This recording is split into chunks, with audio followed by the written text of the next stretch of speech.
Welcome back, detectives. Let's dive into another horrible case. The case of Dianna D'Aiello.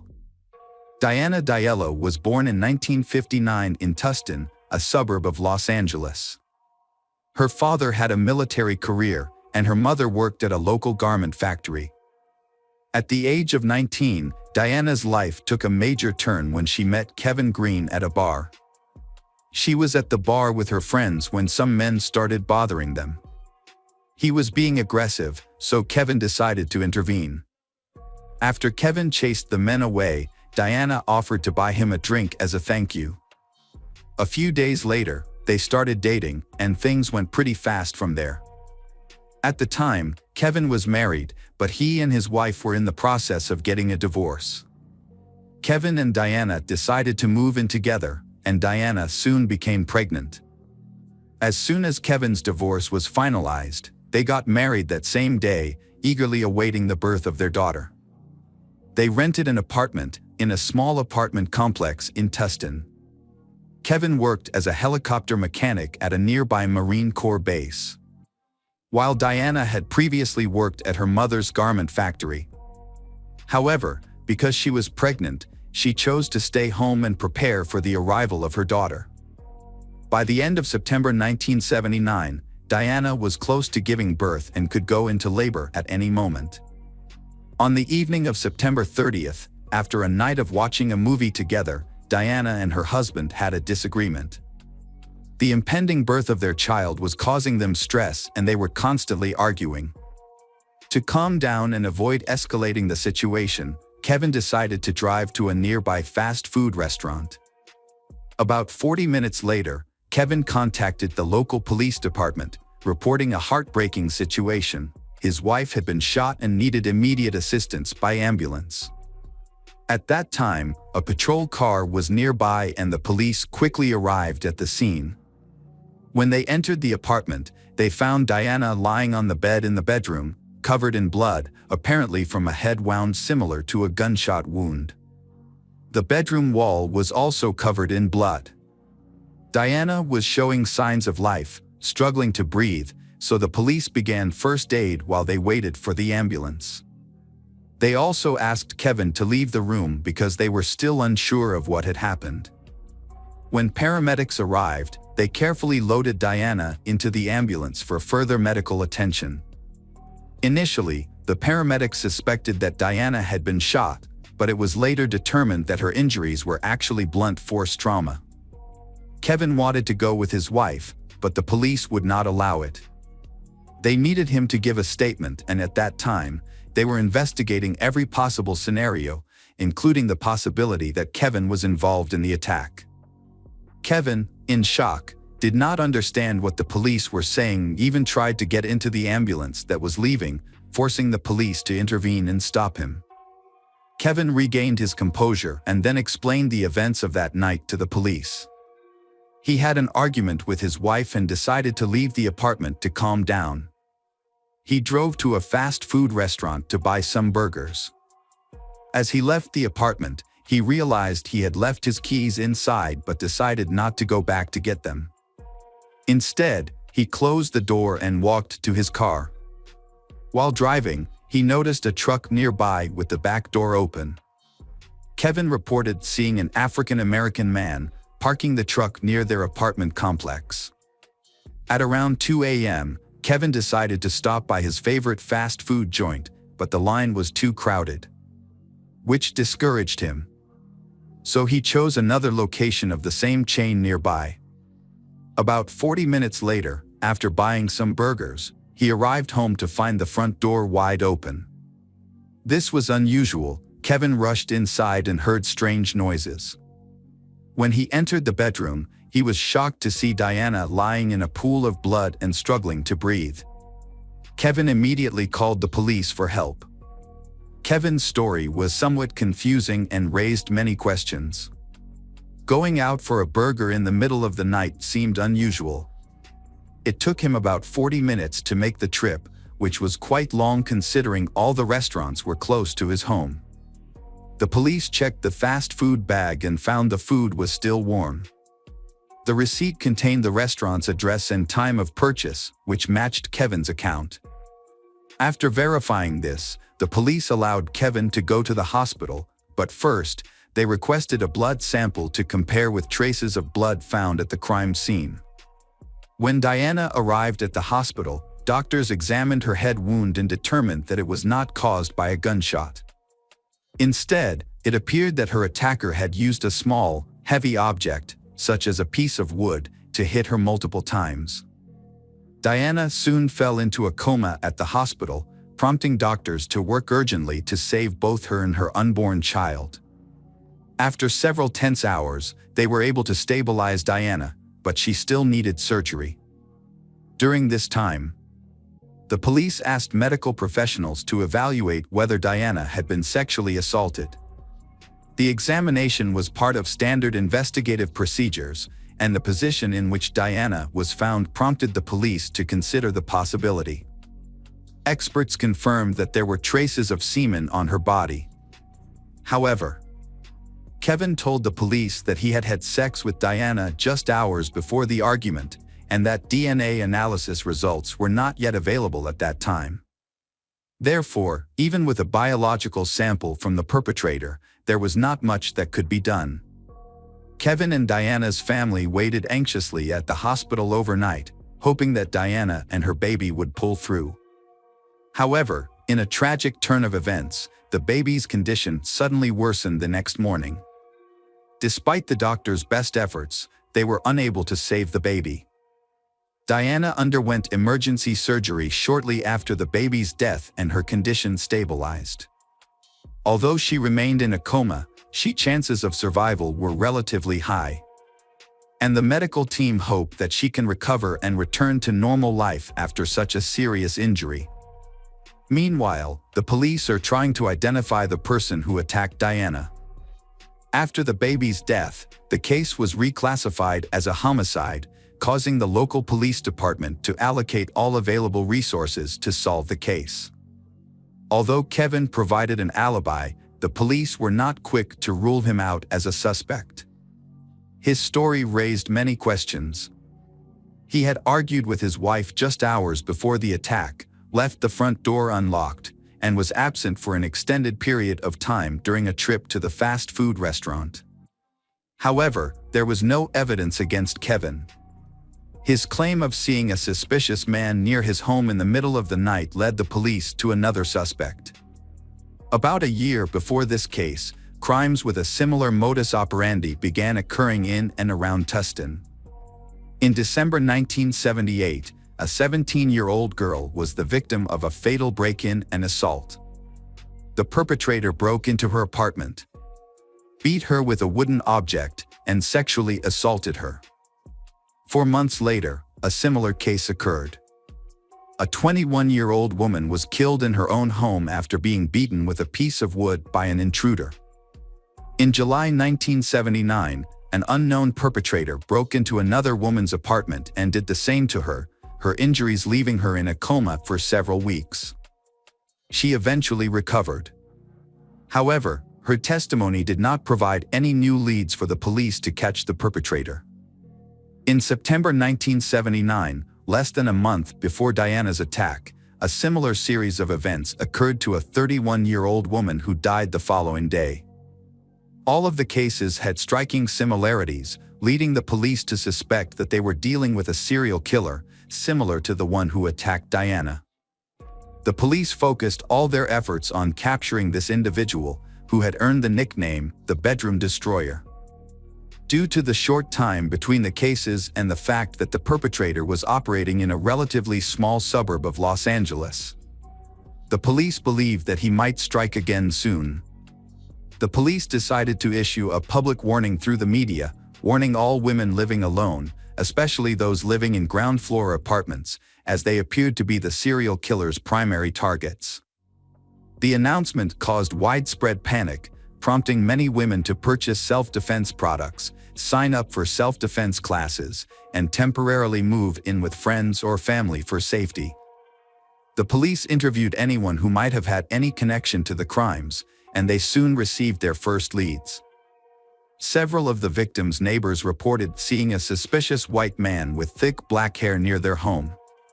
Although the description was vague, the police found several men who matched and investigated them, but got nowhere. 7 days after Dianna was attacked, doctors updated her family on her condition.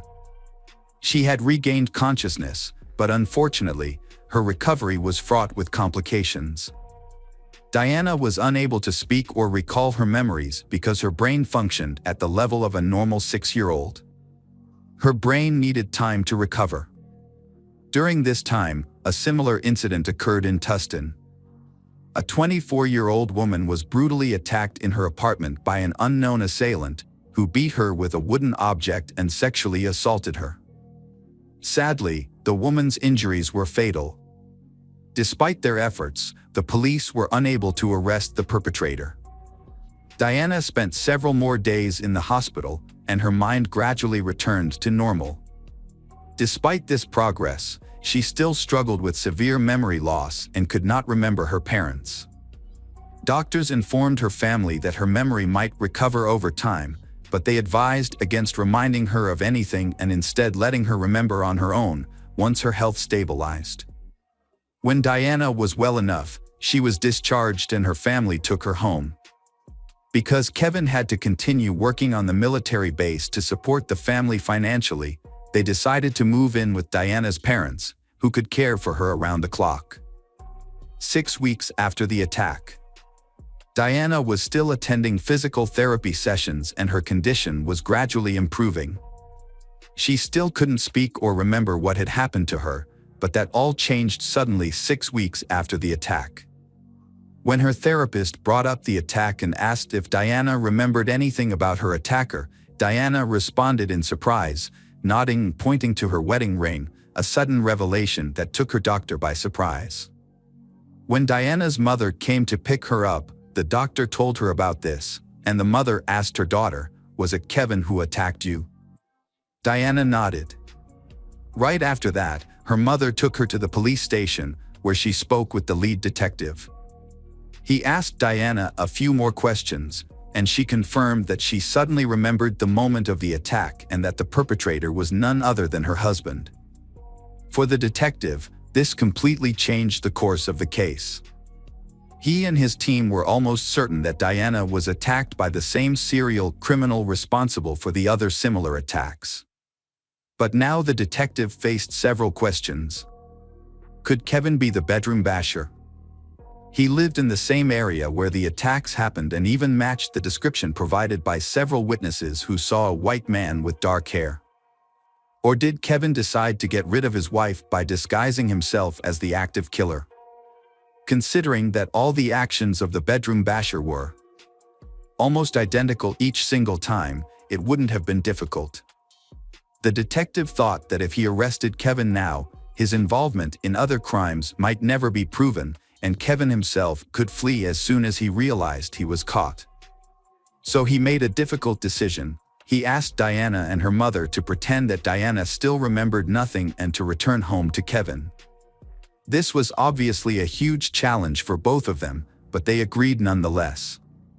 Investigators put Kevin under surveillance and closely monitored all his movements, hoping to eventually link him to other attacks. Police spoke with Kevin's friends to learn more about the suspect. And they quickly found out something interesting. Those who knew him well said that his relationship with Dianna was quite tense. The couple argued frequently, a fact also confirmed by neighbors who often heard their screams. According to friends, Kevin regularly complained to them that Dianna refused to be intimate with him in the final months of her pregnancy. Yet Kevin had described his relationship with Dianna to detectives as nearly perfect. But besides that, detectives couldn't gather any additional useful information. Kevin behaved quite normally. He went to work and came back home without lingering anywhere else and didn't raise any suspicions. The police also received results from the lab revealing an interesting discovery. Besides the attacker's semen, they found skin particles with blood under Dianna's nails.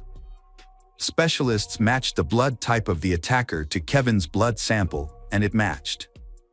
It meant that Kevin had the same blood type as the person who attacked Dianna. Based on this information, detectives came up with the most likely version of what had happened on that fateful night. Kevin indeed bought burgers at a fast food joint a few miles from home. The time on the receipt and cashier's words confirmed his presence. So, the detectives believed he could have attacked Dianna before leaving home, then quickly went to the fast food restaurant to create an alibi explaining the extended 40-minute trip. Regarding motive, detectives theorized that Dianna's refusal to engage in intimacy served as the trigger. Despite Kevin's claim that they had had sex hours before the incident, he frequently complained to friends about Dianna's reluctance for months. Given the severity of the attack, detectives believed this was Kevin's breaking point. The police re-interviewed Dianna, who confirmed she vividly remembered the attack and that Kevin was indeed the one who assaulted her. During the conversation, her mother said they could no longer pretend and live under the same roof as Kevin. The police decided to arrest Kevin without arresting him at Dianna's home to avoid endangering her family. Instead, they arrested him at a store. Despite his arrest, Kevin maintained his innocence, claiming that everything happened exactly as he told them. As the trial proceeded, preparations took nearly 10 months to complete. During this time, Dianna's health gradually improved, allowing her to regain her ability to speak, albeit with some difficulty. Dianna was examined by multiple doctors, all of whom agreed that her brain had recovered and that she was now a credible witness. In court, Dianna positively identified her husband as her attacker that night. However, Kevin's defense team argued that he was innocent, claiming that he was at a fast food restaurant at the time of the incident. Unfortunately for Kevin, Dianna's testimony was stronger than his alibi, resulting in a guilty verdict. As a result, in November 1980, Kevin was convicted of murdering his child and assaulting Dianna. He was sentenced to 15 years in prison. In the wake of Kevin's possible involvement in the serial killings, the police noticed something interesting. Before Kevin was arrested, there had been 2 more similar cases in their county. But both victims survived. They had not yet been able to identify the attacker, so his identity remained unknown. But after Kevin was arrested, the attack suddenly stopped. Before that, the bedroom wrecker had committed crimes quite frequently, sometimes only a few weeks apart. However, after Kevin was arrested, there were no more similar cases. After the verdict, Dianna filed for divorce, and Kevin did not object. Dianna then focused on recovering her health, but her progress was slow due to the severity of her injuries. She lost some of her hearing and vision, and she was having difficulty speaking. Meanwhile, Kevin never gave up on his claim of innocence, even after many years had passed. However, life in prison was extremely difficult for him. Fellow inmates often targeted him because he was convicted of murdering a child, which led to him being hospitalized several times. Kevin applied for parole but was denied by the board. He continued to receive 3 more denials in the following years.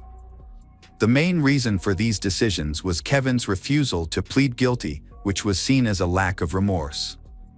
When DNA analysis became a standard tool in forensic science, Kevin requested that his DNA be compared to existing samples. However, his request was denied because he could not afford the analysis. In 1996, the police department reopened the investigation into a series of attacks believed to have been committed by the bedroom basher. During this time, semen samples taken from the victims' bodies were stored in a laboratory. Now, the police had a chance to identify the perpetrator behind all of these crimes. Kevin was still considered the prime suspect, but DNA analysis revealed something surprising. When experts compared the DNA profile, the semen samples matched the DNA of another man, a man named Gerald Parker. Gerald was arrested the same year as Kevin. His crime involved the attack on a 13-year-old girl in Tustin, and he was arrested shortly thereafter.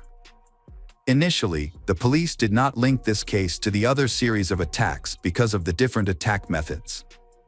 The bedroom basher typically targeted his victims at night while they were in their apartments, while Parker attacked the girl on the street.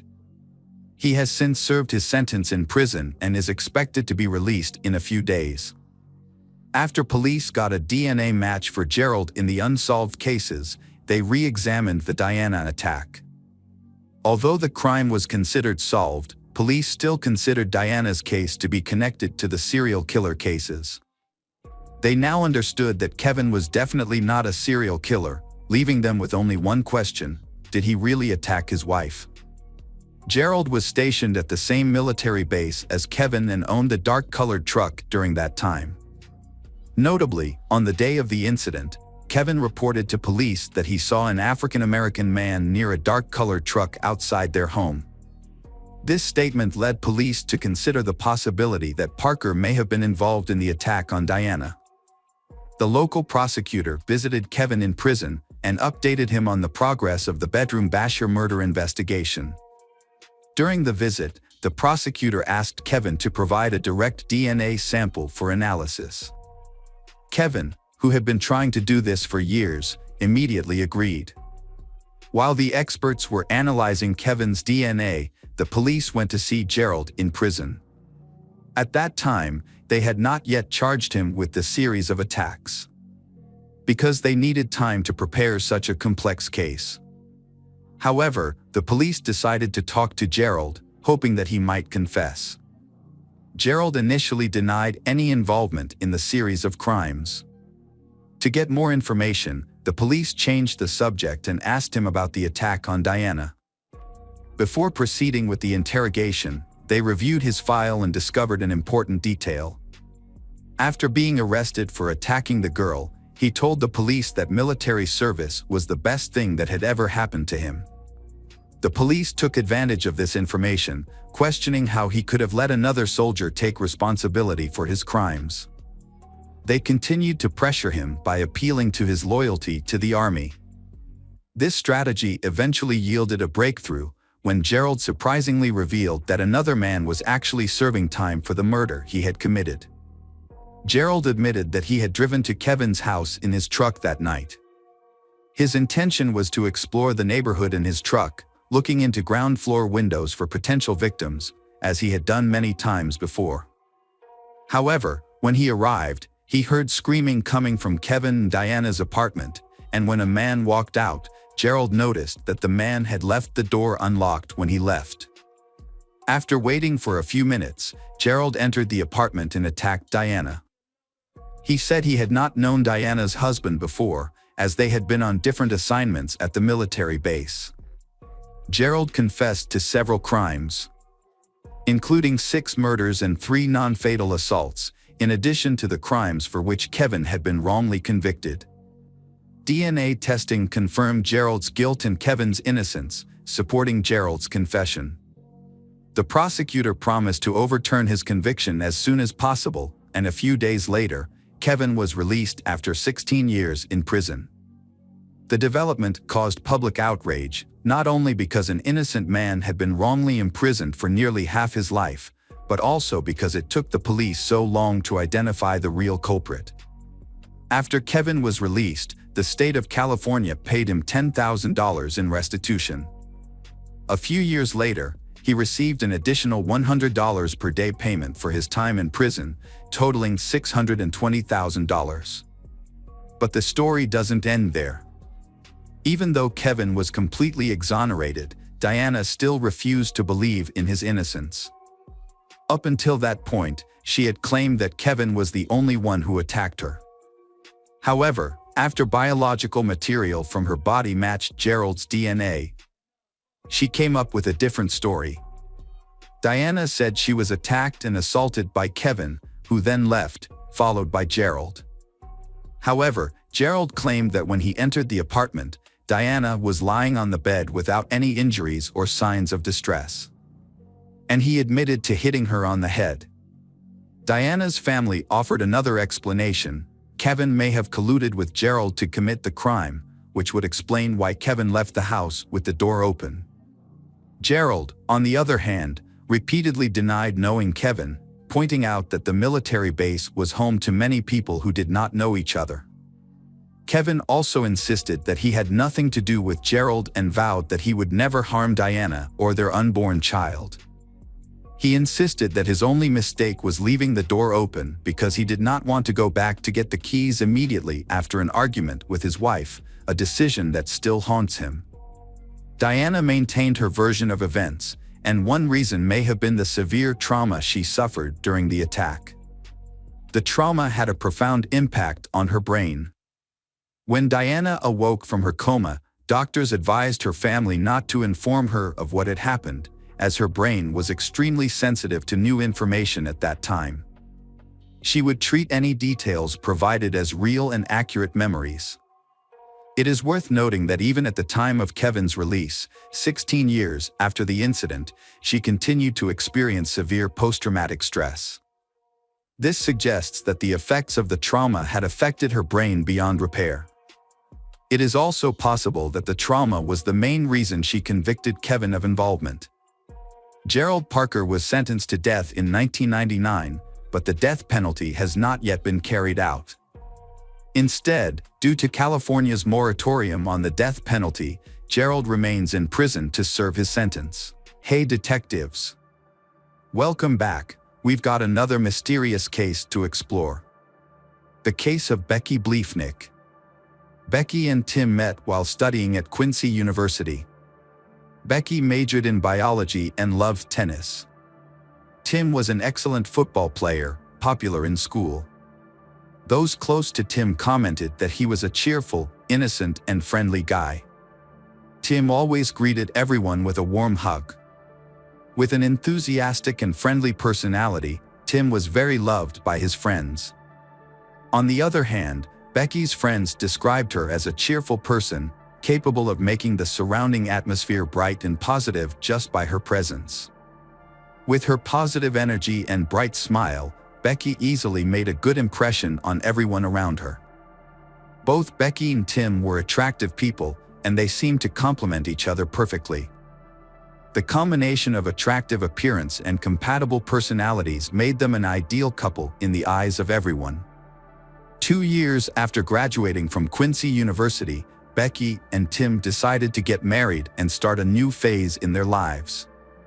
Being a practical couple, they prioritized saving money over spending.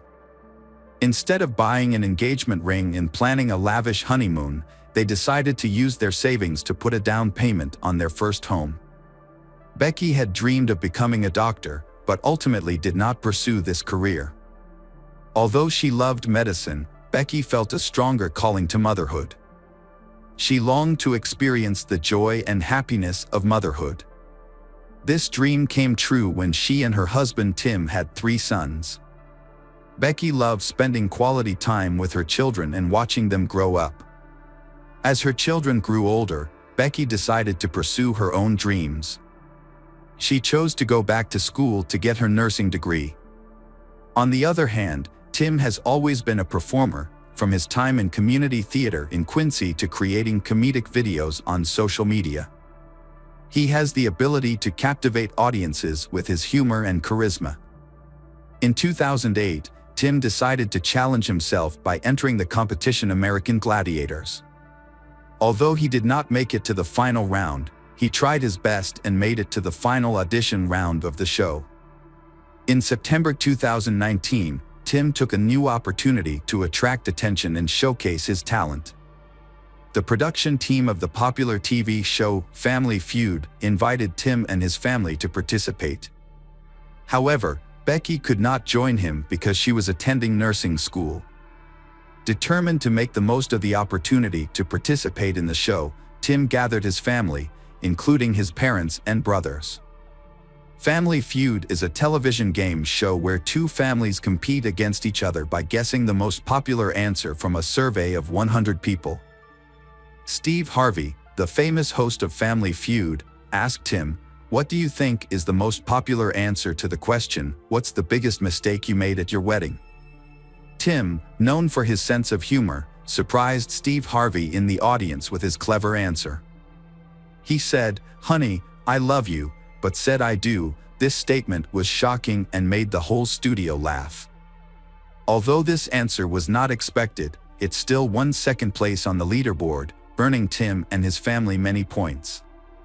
The Bleefnick family competed on Family Feud for 3 episodes, winning a total of $20,000. The prize money was divided equally among the family members. There was one notable exception, however. Tim did not share his reward with his wife, Becky. After many years of marriage, Becky and Tim's relationship began to strain. When Becky decided to become a nurse, Tim strongly objected. He said he was worried about Becky's health because nursing was often a high-stress job. Tim also noticed that Becky often had difficulty controlling her patience and stress when caring for the children. This made him worry about her ability to handle the job of a nurse. However, Becky's friends had a different view of Tim's reaction. They believed that Tim did not want Becky to be independent and free to pursue her own interests. Over time, they noticed that Becky was no longer as happy in the marriage as she had been before. Things were going well for the first 5 years, but then Tim began to act more controlling and manipulative towards Becky. Becky's friends noticed that while Becky was putting a lot of effort into her studies and nursing work, Tim was not contributing his fair share to the household chores. Tim did not participate in cleaning and taking care of their son. Instead, he left Becky to shoulder all the household chores after her long, tiring shifts at the hospital. Becky noticed that their marriage was struggling and wanted to work on this with Tim. She suggested that the two of them go to marriage counseling, hoping that this would help them improve the situation and mend their relationship. However, Tim refused this proposal, leaving Becky feeling disappointed. Although Becky tried her best to save their marriage, Tim had other intentions. In January 2012, after 11 years of marriage, Tim suddenly filed for divorce from Becky. This decision shocked Becky, as she had shown determination and effort to maintain the relationship. However, Tim's intentions were clear. He moved out of the house and into a new place on the other side of town. Tim explained that the main reason for his decision to divorce was due to the change in Becky's personality after she became a nurse. He found that her new career had significantly affected her behavior, causing a negative impact on their marriage. The divorce process was stressful. Tim and Becky could not find common ground and their relationship more deteriorated. During the divorce proceedings, Tim and Becky fought over a number of issues, including child custody, property division, and alimony. The situation became so tense that Tim filed for a protective order against Becky. He accused her of stalking and harassing him. Tim cited one specific incident. During a parent-teacher, Becky became aggressive and argued with him. As evidence, Tim provided a cell phone video of Becky banging on his car door outside the school after the conference. Becky, however, had a different view of the situation. She believed that Tim was the one who was harassing her. Becky texted her friends to share her concerns. In the messages, she described multiple instances of Tim's violent behavior, including yelling at her, pushing her in front of the children, and throwing things around the house. Becky sent a text message to a friend, expressing her deep concern about Tim's mental health. She noticed that Tim was becoming more hostile and unpredictable. Recently, a co-worker of Becky's was murdered by her partner, which made her even more fearful for her safety. Becky began to suspect that Tim might harm her, similar to what had happened to her co-worker. As a result, Becky sent a text message to her sister, saying that if anything happened to her, Tim would be the one to pay the most attention. Becky was worried that Tim would use force to gain custody of their child. This message made Becky's sister very worried about her sister's safety. She understood that Becky's fears were justified and that Becky needed immediate help.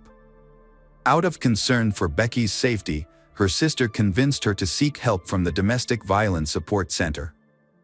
After some consideration, Becky decided to file for a protective order against Tim. After reviewing both Tim and Becky's requests for protective orders, the judge decided not to grant either of them. Instead, the judge ordered them to stay away from each other's homes, except to exchange custody of their children.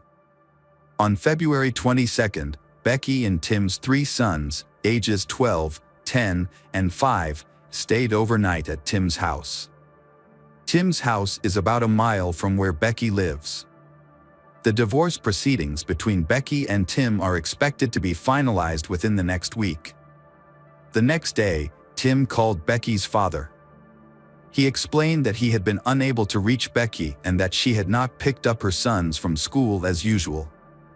Becky's father, knowing that his daughter was devoted to her children, realized that something serious must have happened that had left Becky unable to perform her duties as a mother. Concerned about Becky's health, her father drove to her house immediately.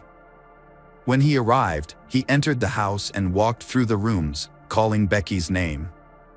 Receiving no response, he went upstairs and entered his daughter's bedroom. Inside, he witnessed a horrifying scene: Becky lying motionless in a pool of blood, her body covered in gunshot wounds. Investigators arrived at Becky's house after her father discovered her body in the bathroom. Becky's body was lying on her back, covered in blood and showing no signs of life. Investigators began their investigation by thoroughly inspecting the exterior of the home. After a thorough search, they determined that the suspect had entered the home by forcing open an upstairs window in a child's bedroom. This discovery revealed that the suspect had used a porch chair to gain easy access to the home and onto the roof.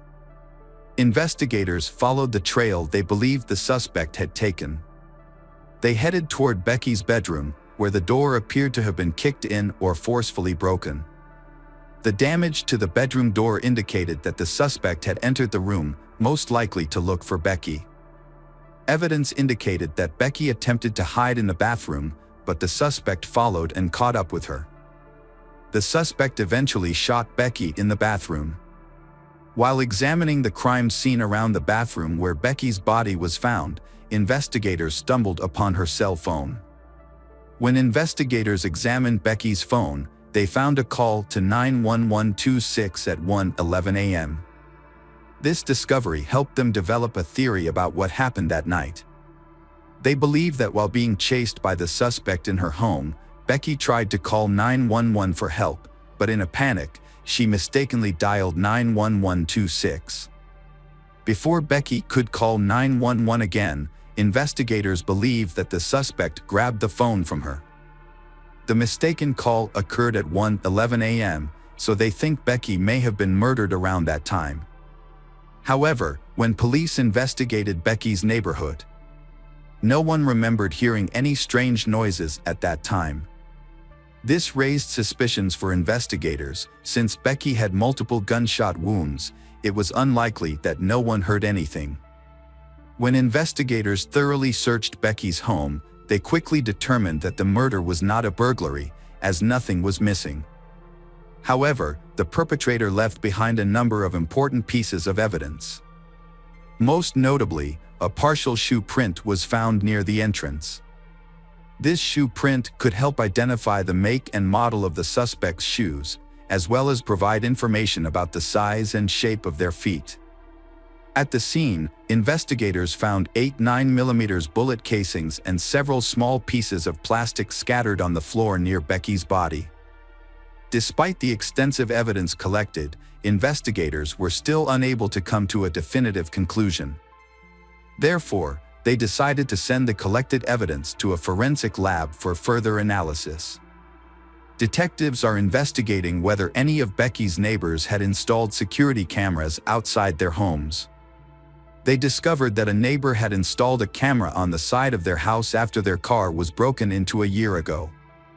The camera was facing the neighbor's driveway, which bordered Becky's house. It was set up to detect motion and send an alert to the homeowner. However, on the night of Becky's death, the camera did not capture any important footage. As they investigated further, investigators discovered that on the day of the murder, a man was seen walking down the back path of Becky's house at 1:05 a.m. on the security camera footage. About 48 minutes later, the man was seen walking back in the opposite direction. Becky's neighbor's security camera also recorded a similar incident about a week earlier. On February 14th, footage from the neighbor's security camera showed Becky seeing a dark figure lurking around her house. After discovering this, Becky's neighbor immediately informed her of the news. After the neighbor reported the mysterious stranger, Becky began to feel anxious. Although she had not seen anyone on her house, she had heard noises in her backyard the night before, which frightened her. Police reviewed security camera footage from Becky's neighbors and continued to search the neighborhood for additional footage. They found video from a home near the Quiney bus stop that showed a bicyclist wearing dark clothing moving toward Becky's home. The videos showed a bicyclist wearing dark clothing, matching the description of the mystery person in the footage of Becky's driveway. After analyzing the time of the footage, detectives suspected that the bicyclist was the person in the footage. Although Becky's neighbor's security cameras did not capture the mystery person on the night of her murder, police did stumble upon footage of a bicyclist heading toward Becky's home shortly before and after the incident. The video footage showed a person matching the description of the person lurking in Becky's driveway before she was murdered. While the video was helpful to the investigation, the poor quality of the footage made it difficult to gather details. Detectives were unable to determine the gender or identity of the person in the video due to the graininess of the image. However, they did notice one important detail: the bicycle the person was riding appeared to have no reflectors on its wheels. When Becky was murdered, her sister immediately thought of Tim, Becky's soon-to-be ex-husband, as a possible suspect. She had witnessed their tense divorce and shared this thought with the detectives investigating the case. Based on this information, the police began to consider Tim as the prime suspect. Notably, the murder occurred just a week before Becky and Tim finalized their divorce, making the situation particularly suspicious. During the investigation of Becky's murder, investigators made an important discovery. They found a bicycle without reflectors on its wheels, similar to the one seen on the security camera, just a block away from Tim's house. This discovery raised suspicions about Tim, prompting detectives to seek a search warrant for his home. When police executed the search warrant, Tim was cooperative and respectful. He willingly stood outside the home with the officers while investigators searched his property. On March 13, 2023, Tim was arrested and charged with Becky's murder 2 weeks earlier. When Tim's mugshot was released, Becky's family and friends were shocked by his appearance. Instead of the well-groomed man they knew, they saw a completely different Tim, unkempt and seemingly frail. Many believe that this change reflected the negative impact that the divorce had had on Tim. His unkempt hair and shabby clothes were a clear sign of the deterioration in his previously well-groomed appearance. The divorce was blamed for Tim's declining physical and mental health, according to friends and family. However, Tim explained that he had grown his hair long to take part in a charity campaign to raise awareness for cancer research. A clip from the Family Feud show in which Tim said he wished he had not married his wife when he was arrested for murdering her caused a stir. Many people saw this reaction as an uncanny sign of Tim's true feelings for his wife. Some even suggested it was a warning sign of potential problems in their relationship. Investigators carefully examined Tim's phone and discovered that he had created a fake Facebook account under the name John Smith. During the investigation, they discovered that Tim had been looking to buy a bicycle on Facebook. He was particularly interested in a blue Schwinn without reflectors on the wheels. This was notable because it matched the description of the bike found abandoned near Tim's home, just a block away. Despite the overwhelming evidence against Tim, convicting him was difficult. Tim was held without bail and ordered a speedy trial, requiring the prosecution to bring the case to trial within 90 days of his arrest. However, The prosecution faced a major challenge in convincing a jury of Tim's guilt due to the lack of two key elements that are often considered decisive in criminal cases: a confession and DNA evidence. Without these two elements, proving Tim's guilt beyond a reasonable doubt became very difficult. In prosecuting Tim for his wife's murder, the prosecution faced a major challenge. 3 months after Becky was murdered in their home, Tim appeared in court on May 23, 2023. During the trial, the state presented evidence that investigators had collected at the scene. A key piece of evidence was the plastic debris found around Becky's body.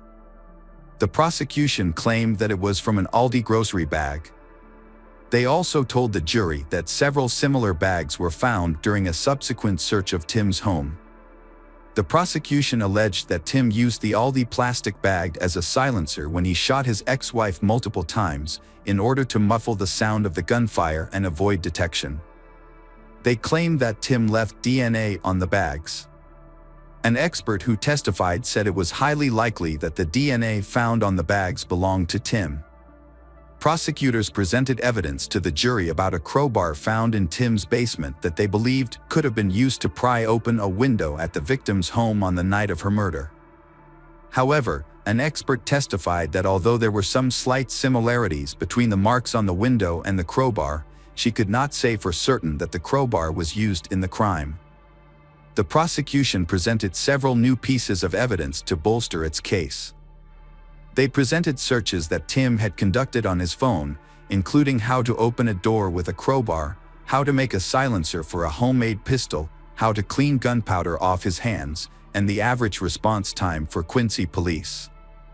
An expert was called to testify that she had compared the shell casings found at the crime scene to the shell casings found in Tim's home. She determined that 27 of the shell casings from Tim's home were fired from the same 9mm weapon used in the murder. When investigators searched Tim's home, they did not find Becky's 9mm gun. Tim claimed that he had not seen the gun for months before Becky was killed. During the trial, the defense did not call any witnesses. After a 6-day trial, the jury deliberated for 4 hours before finding Tim guilty. Ultimately, Tim was sentenced to life in prison without parole. Although Tim maintained his innocence and planned to appeal, Becky's family believed the sentence was deserved. Becky's sister spoke to Tim about the consequences of his actions on his sons, emphasizing that his choices had caused them pain. Even though Becky is gone, her sister promises to keep her memory alive in the hearts of her 3 sons. Welcome back, detectives. Let's dive into another horrible case. The case of Kaler family. James Craig Kaler was born in Weatherford, Texas in 1963, and his future wife, Karen Kaler, was born in the same city 2 years later. They met in the early 1980s while attending a university in Texas. At the time, Craig was a senior studying engineering, and Karen was a freshman in the humanities department. Despite their different fields of study, they quickly discovered common interests and started a romantic relationship. After graduating, they had a small, intimate wedding with close friends and family. They welcomed their first child, Emily, in 1991, followed by Lauren in 1993. The family lived in a cozy house in Weatherford and enjoyed a comfortable lifestyle, with a higher-than-average income for their area. In 1999, Craig received a lucrative job offer from a major utility company in Weatherford, which coincided with the birth of their son, Sean. Craig adored his son and, with his increased salary, purchased a spacious house in the city's most prestigious neighborhood and a family car. Karen stayed at home to care for their children, and Craig became the primary breadwinner. From the outside, their family appeared to be living a perfect life. Their 3 children have also had many successes in their fields. Emily and Lauren are talented in sports and music. Emily studies at a prestigious pharmacy college and Lauren hopes to attend a conservatory. Sean, on the other hand, showed a keen interest in mathematics and had dreams of becoming an archaeologist. The family's home life seemed idyllic, Craig providing for the family and Karen taking care of the household and raising the children. However, the family was struggling with hidden problems. In 2007, Karen confided in her sister Linda, revealing that she was on the verge of a nervous breakdown due to Craig's controlling behavior. Craig exerted total control over Karen's daily life, demanding a detailed account of every expense, no matter how small, and requiring her to report her whereabouts at all times. The family lives on a strict schedule, with Craig setting their daily routines, including bedtime, wake-up time, meal times. This rigidity makes Karen feel suffocated and trapped. Over time, Craig's need for control grew stronger. He became more demanding and selfish, scheduling Karen's every move. She felt like she had no time left for herself, there was only duty to complete. Karen tried to meet her husband's demands, hoping he would ease up and they could return to their normal life. However, Craig seemed to enjoy exerting control and refused to change. Linda was extremely worried about her sister's confide. Like everyone else, she saw Craig as the ideal husband, father, and family man, only to discover he was a controlling man. Despite this, Karen didn't want to break up her family. Additionally, she and her children relied on Craig financially. So, she decided to find a job that would give her a stable income. She joined a local gym without telling her husband, using it as an escape to clear her mind and work through her emotions. She spent several hours there every day, scheduling her time around her husband Craig's work schedule so he wouldn't notice. Not long after, the gym manager noticed her because of her attractive appearance, excellent fitness, and her hard work. Karen was given the chance to work as a fitness with the possibility of a permanent contract. This was a dream come true for her, as she could now get paid for doing something she loved. However, she was worried about how her husband, Craig, would react when he found out. When Craig found out about Karen's new job, she thought he would be angry and forbid her to continue. Surprisingly, he received this news calmly and even seemed pleased that she had found a way to make money on her own. He had a few conditions. She had to be home when he arrived, cook meals, and not let her new job interfere with their intimate life. Karen found these conditions acceptable, as she now had more freedom and independence. As Karen settled into her new job, she met a new instructor named Sunny Reese, and they quickly became friends. For Karen, who had spent years at home with little social interaction, Sunny became a trusted confidant.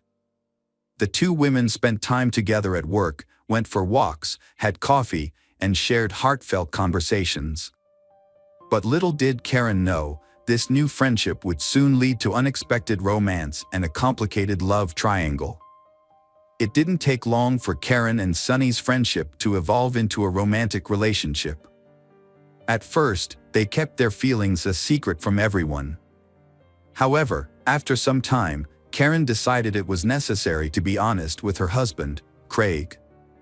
She spent months preparing for this conversation, searching for the right words and worrying about the potential consequences. Eventually, she confessed to Craig. Craig's reaction to his wife's revelation was surprisingly calm. However, the next day, he made an unexpected condition for accepting Karen's relationship with Sunny, which was that he wanted to be a part of it. Karen was shocked and unsure of how to respond to her husband's talk. Nevertheless, Craig took the initiative and began wooing Sunny, sending her flowers and gifts. He seemed to view this as an opportunity to revitalize his intimate life and bring new passion to his marriage. Initially, Karen and Sunny agreed to Craig's proposal. However, they soon realized that his intentions were aimed at domination. However, their unusual love triangle was short-lived. Craig demanded that Karen end the affair immediately. Despite this, Karen continued to see Sunny, as she had genuinely fallen in love. After almost 20 years of marriage, Karen seemed ready to leave her husband for someone new. This led to a series of secret actions, including moving to another state, scheduling secret meetings. In an attempt to salvage his family, Craig thought it best to relocate to another state.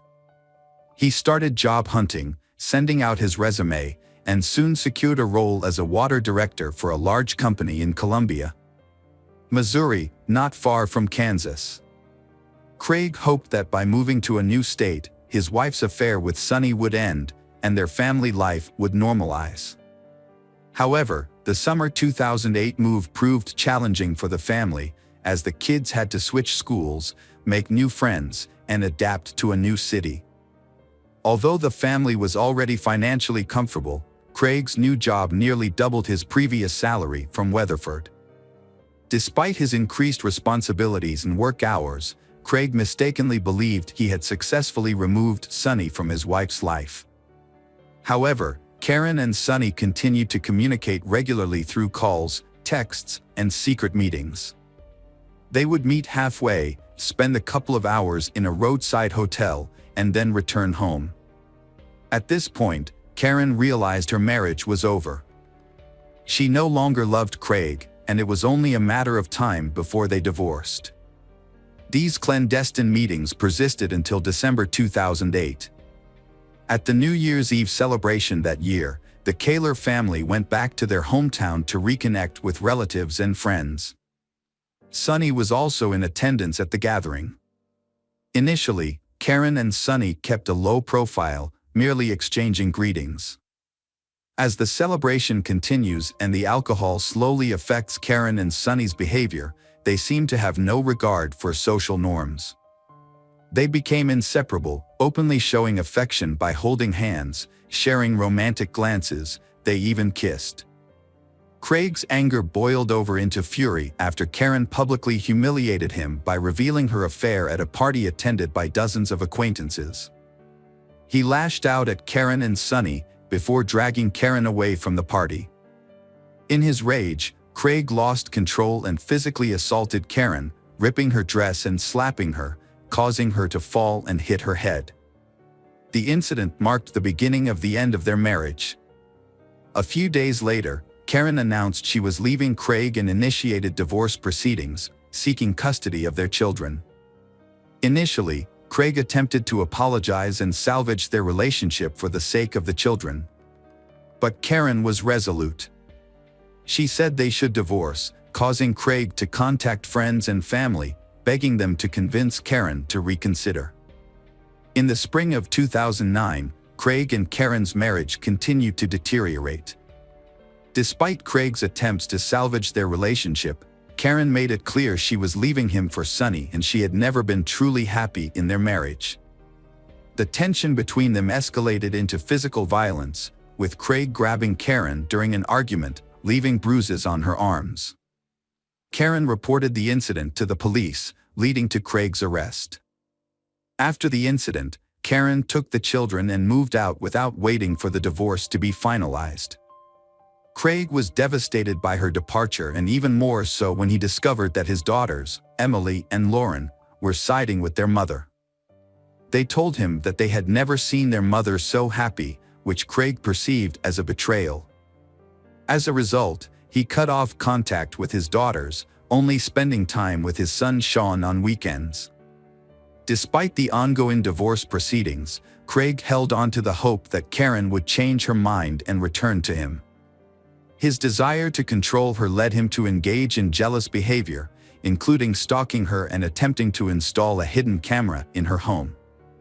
To pursue this, Craig sacrificed his work, initially taking vacation time, then claiming illness, and eventually skipping work altogether without explanation. This reckless behavior resulted in Craig's termination from his job. Without a steady income, he was forced to move in with his parents as he could no longer afford to live on his own.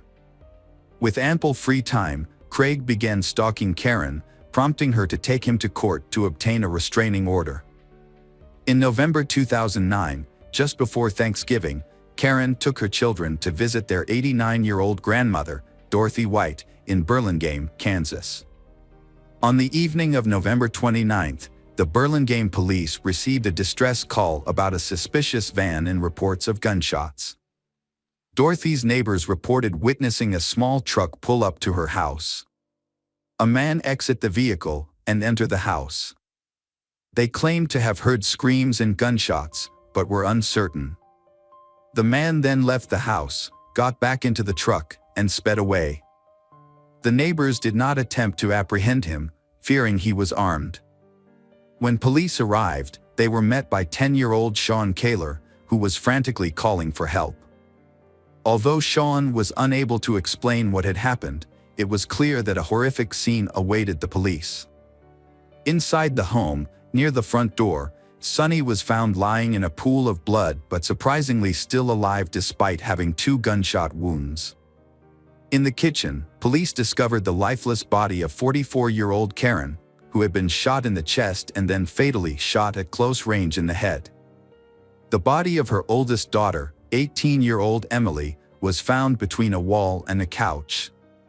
It appeared that Emily had attempted to hide from her enraged father but was caught and killed with 2 point-blank shots. Lauren, found in a pool of blood in the second-floor bedroom, was still alive but weakly called for help and repeatedly said that her father was the one who did it. Dorothy and Lauren were rushed to a nearby hospital's intensive care unit. Despite the doctor's efforts, Lauren died on December 1 due to massive blood loss and internal organ damage. Her great-grandmother passed away a few hours later. Sean, the only surviving witness, was in shock. Psychologists worked with him, but a thorough interrogation was necessary as he was the only living witness to the tragic events at his great-grandmother's house. Sean recounted that evening, stating that his mother was in the kitchen preparing dinner when he approached her to ask for his favorite pie.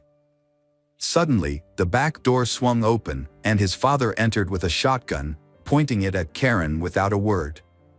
He shot her, then moved closer and fired again. Sean was initially frozen in horror. His father then turned to Sean but didn't aim the gun. Instead, Craig stared at Sean silently and intently. Sean realized he had to escape.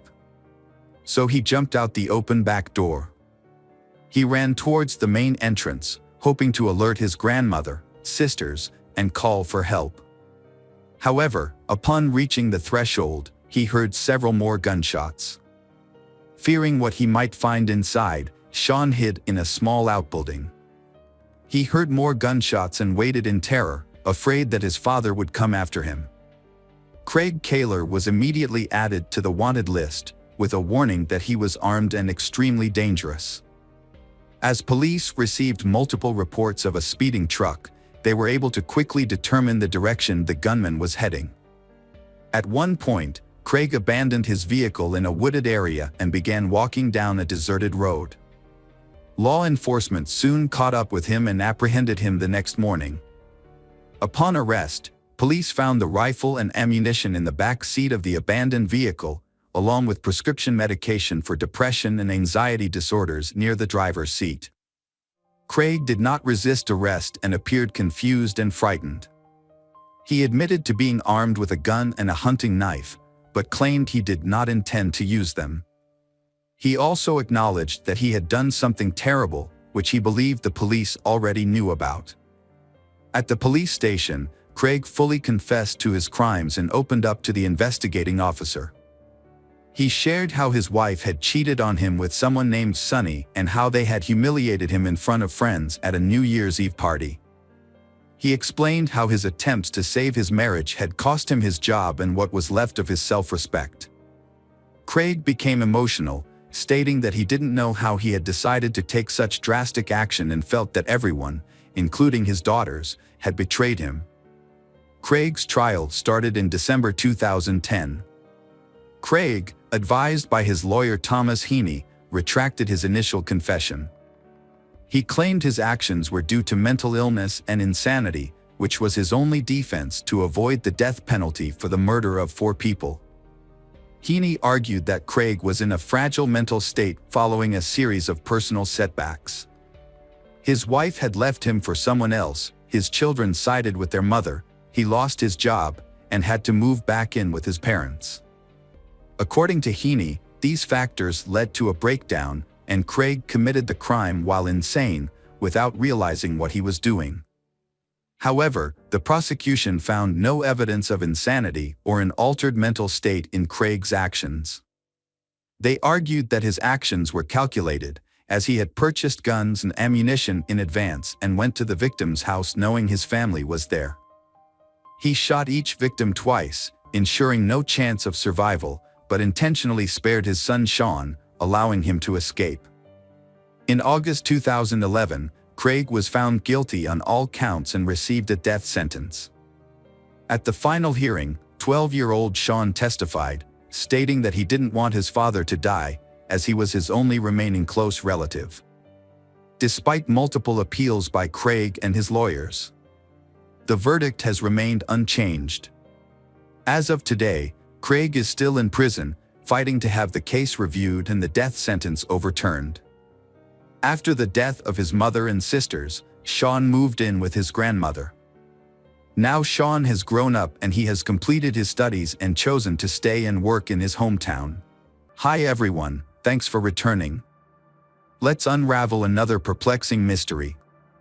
The case of Georgia Williams. Georgia Williams was born on September 17, 1995, in Telford, Shropshire, England. She grew up in a close and loving family with her parents, Lynette and Steve Williams, and her older sister Scarlett. From an early age, Georgia demonstrated a kind and thoughtful nature, consistently looking for ways to help others and make those around her happy. This admirable quality eventually becomes her weakness. Despite being bullied in middle school, but Georgia's life improved in high school. She made a group of friends and became a well-liked and popular student. Her kind nature and good leadership skills helped her win the position of class monitor. She pursued her passion for helping others by joining the Air Cadets Corps, with the ultimate goal of becoming a medical officer in the Royal Air Force. At 17, Georgia started working at a local gas station, where she quickly became friends with her co-workers. One of them was Jamie Reynolds, a 22-year-old man who seemed quiet and isolated from the rest of the group.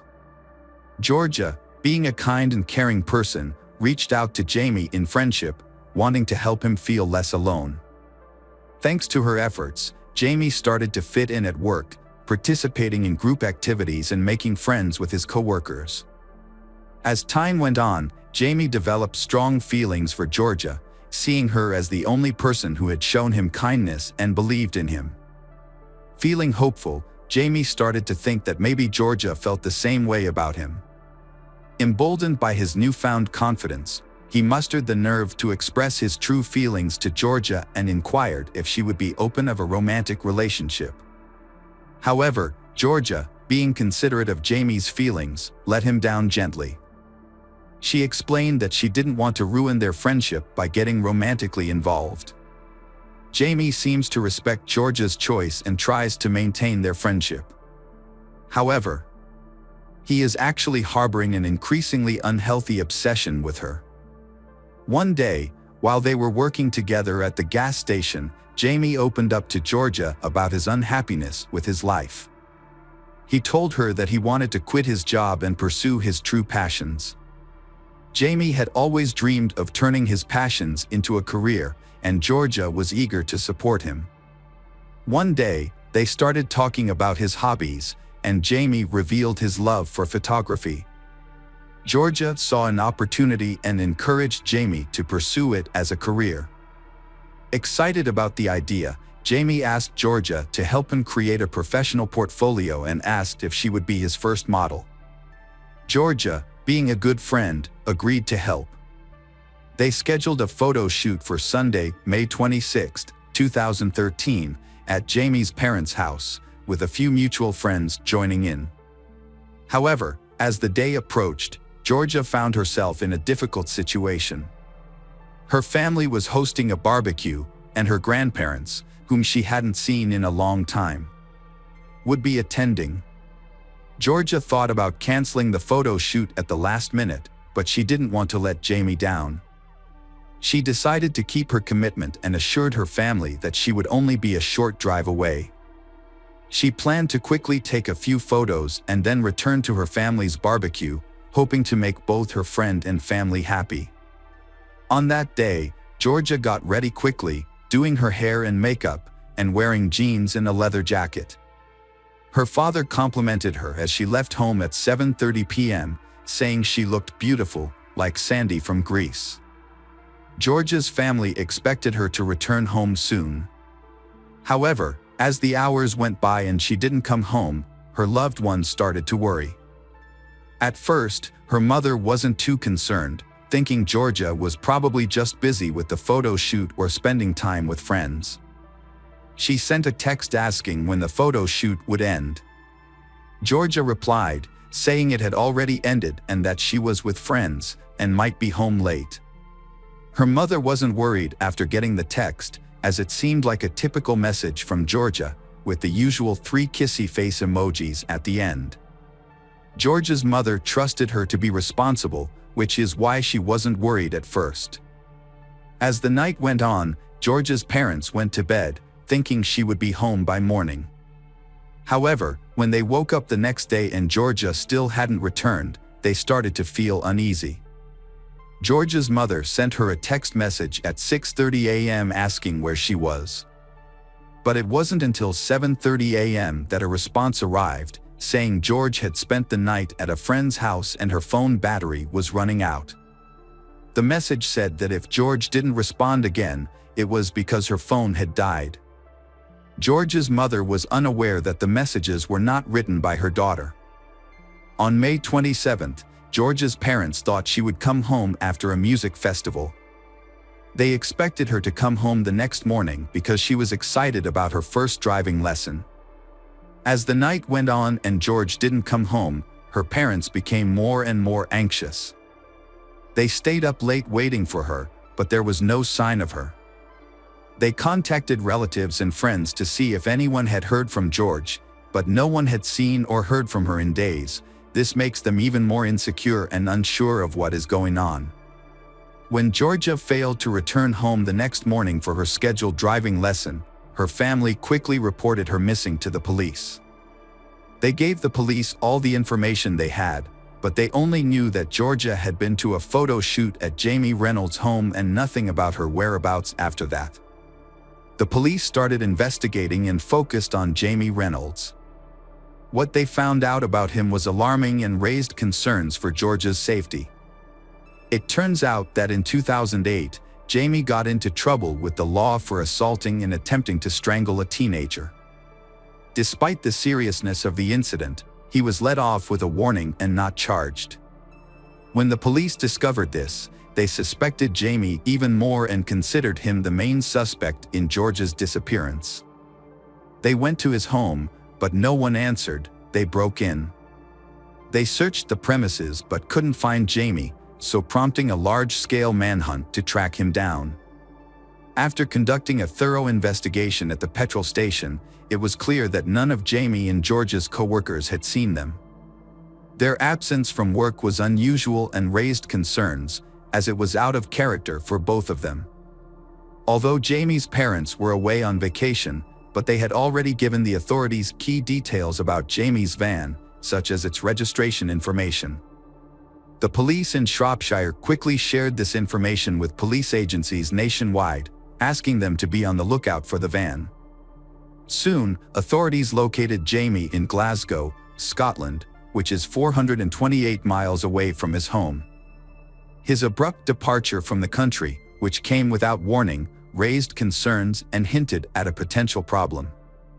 On May 30th, police in Glasgow arrested Jamie Reynolds at a local hotel due to suspicions of kidnapping Georgia. They immediately questioned him about Georgia's location, but Jamie claimed he didn't know where she was and provided no useful information to the investigators. He was then taken to Shropshire for more questioning.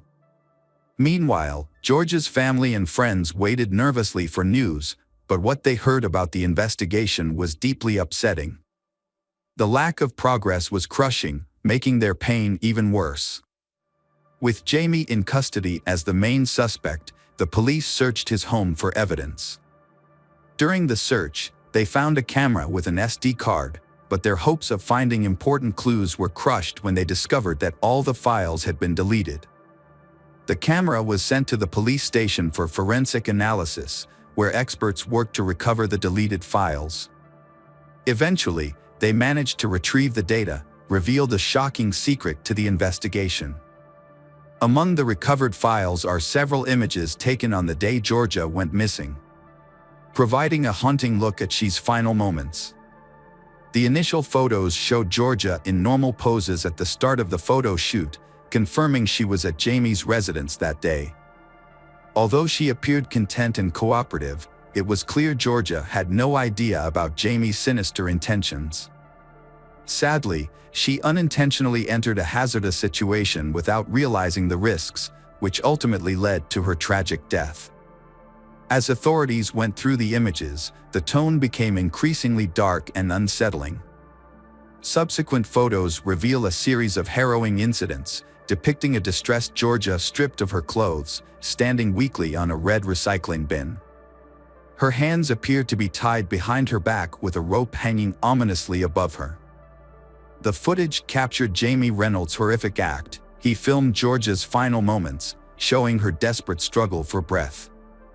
He later committed heinous acts of necrophilia, violating her lifeless body in various rooms of the house.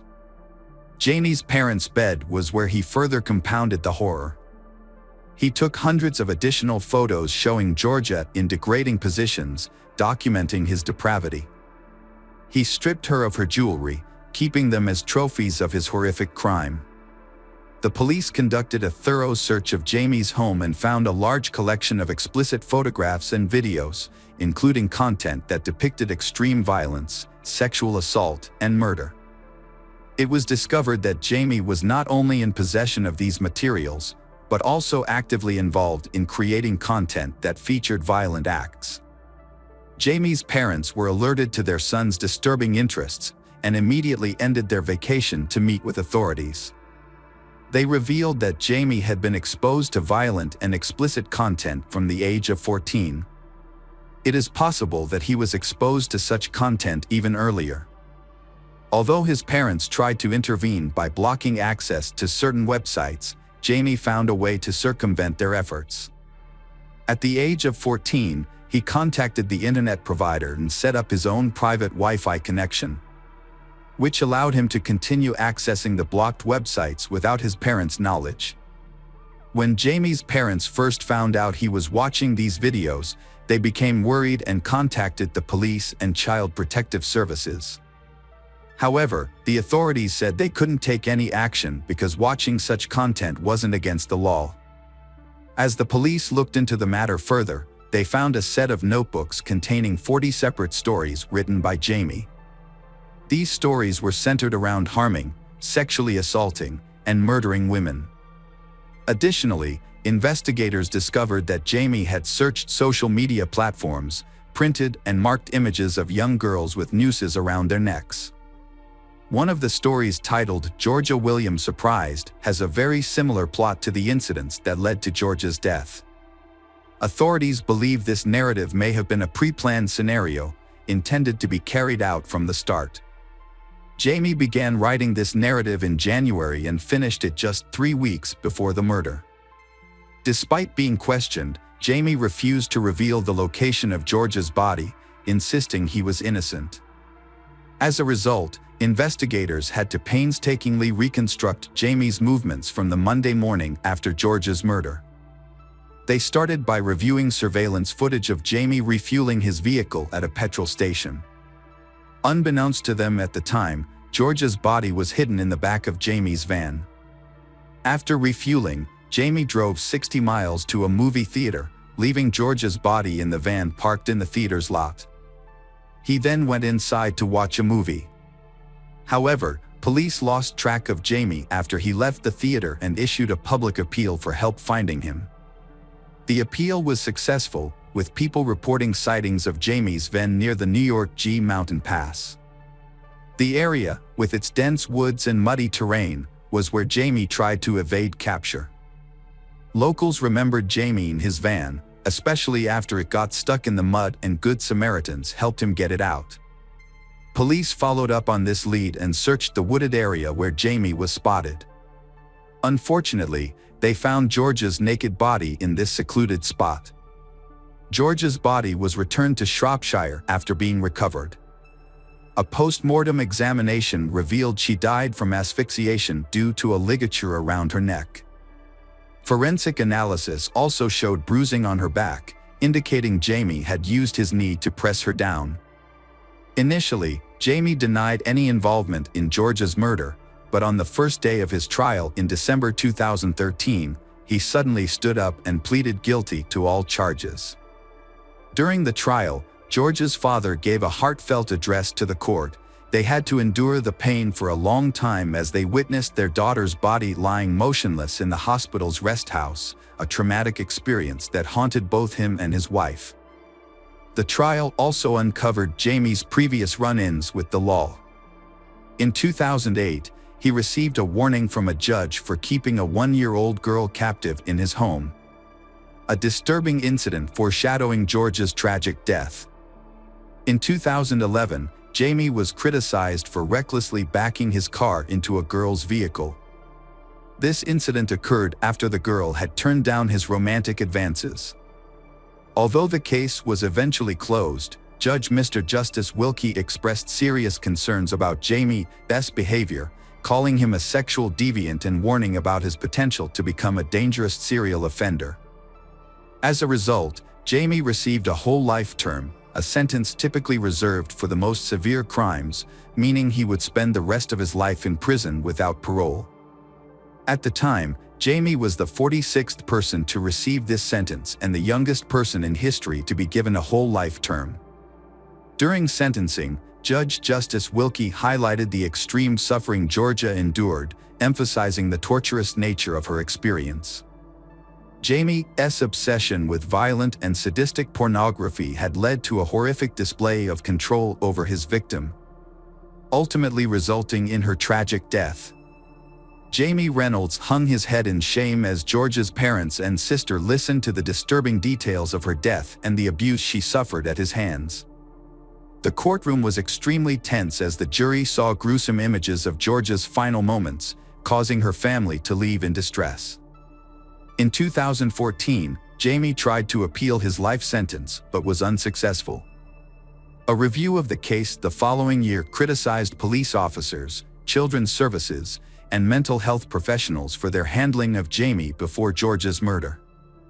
The review found that these agencies failed to work together properly, despite Jamie having come to the attention of law enforcement 5 years earlier for attempting to strangle another girl.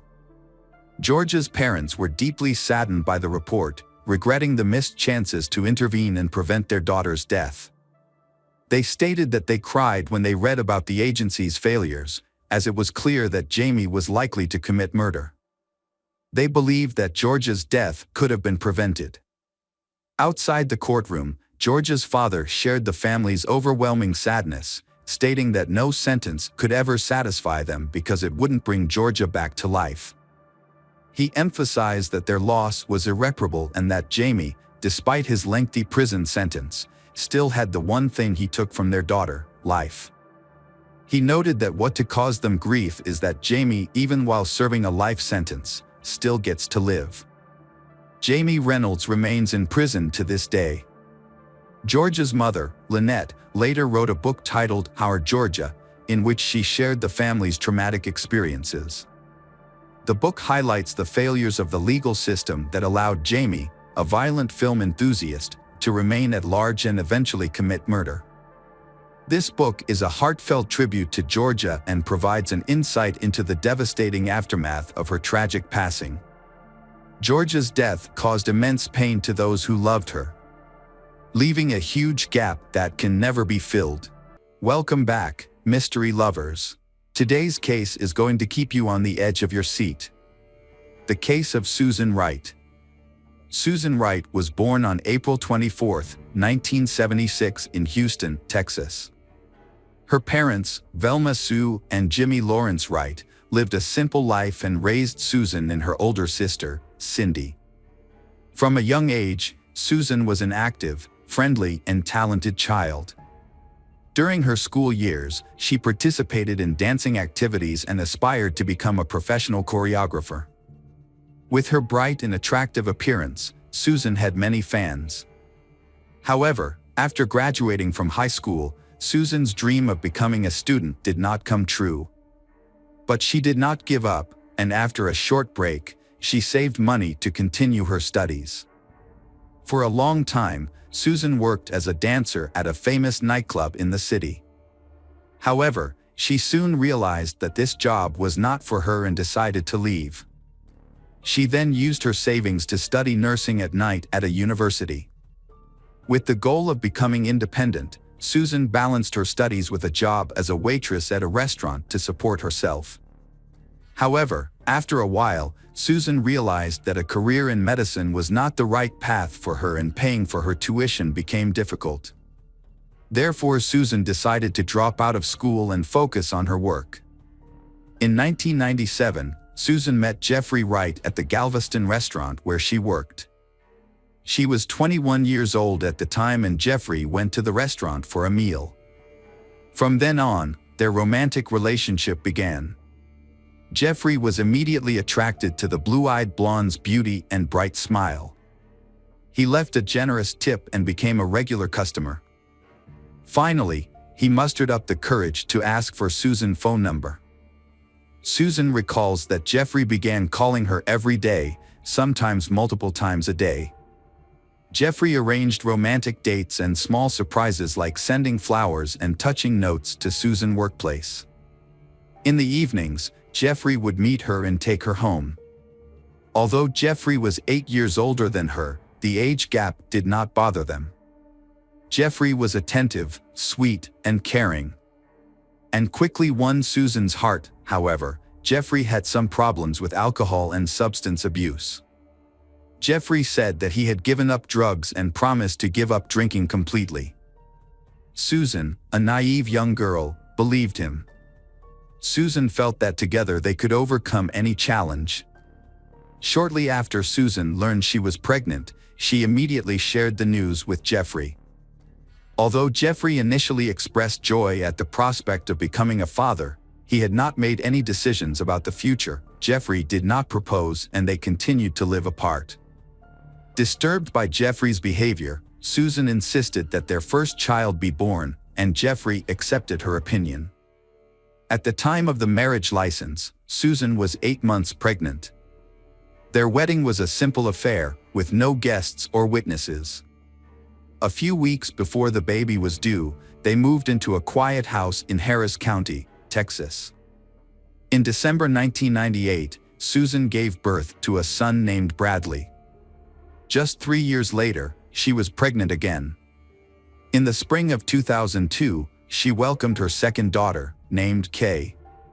Along the shore, the family also raised a small dog named Buck and had a spacious family car. Jeffrey worked for a local construction company, and after they had a daughter named Kay, Jeffrey agreed that Susan would stay home to care for the child. Friendly neighbors often praised Susan as a kind and caring mother. She created a cozy environment for the family. From the outside, it seemed like the perfect family. Every day, Susan has to spend a lot of time doing housework such as cleaning, organizing, cooking, and making sure everything is kept in a clean condition. Jeffrey does not want her to repeat the same recipes. The whole house has to be clean for Susan. Taking care of young children and cleaning the house at the same time can be considered impossible. Jeffrey's clothes have to be washed almost every day because he doesn't want to wear any of the same clothes again. However, following these rules manually is not easy. If Susan doesn't comply with his request, she will face insults, humiliation, and even physical abuse. Financially, Jeffrey is extremely frugal.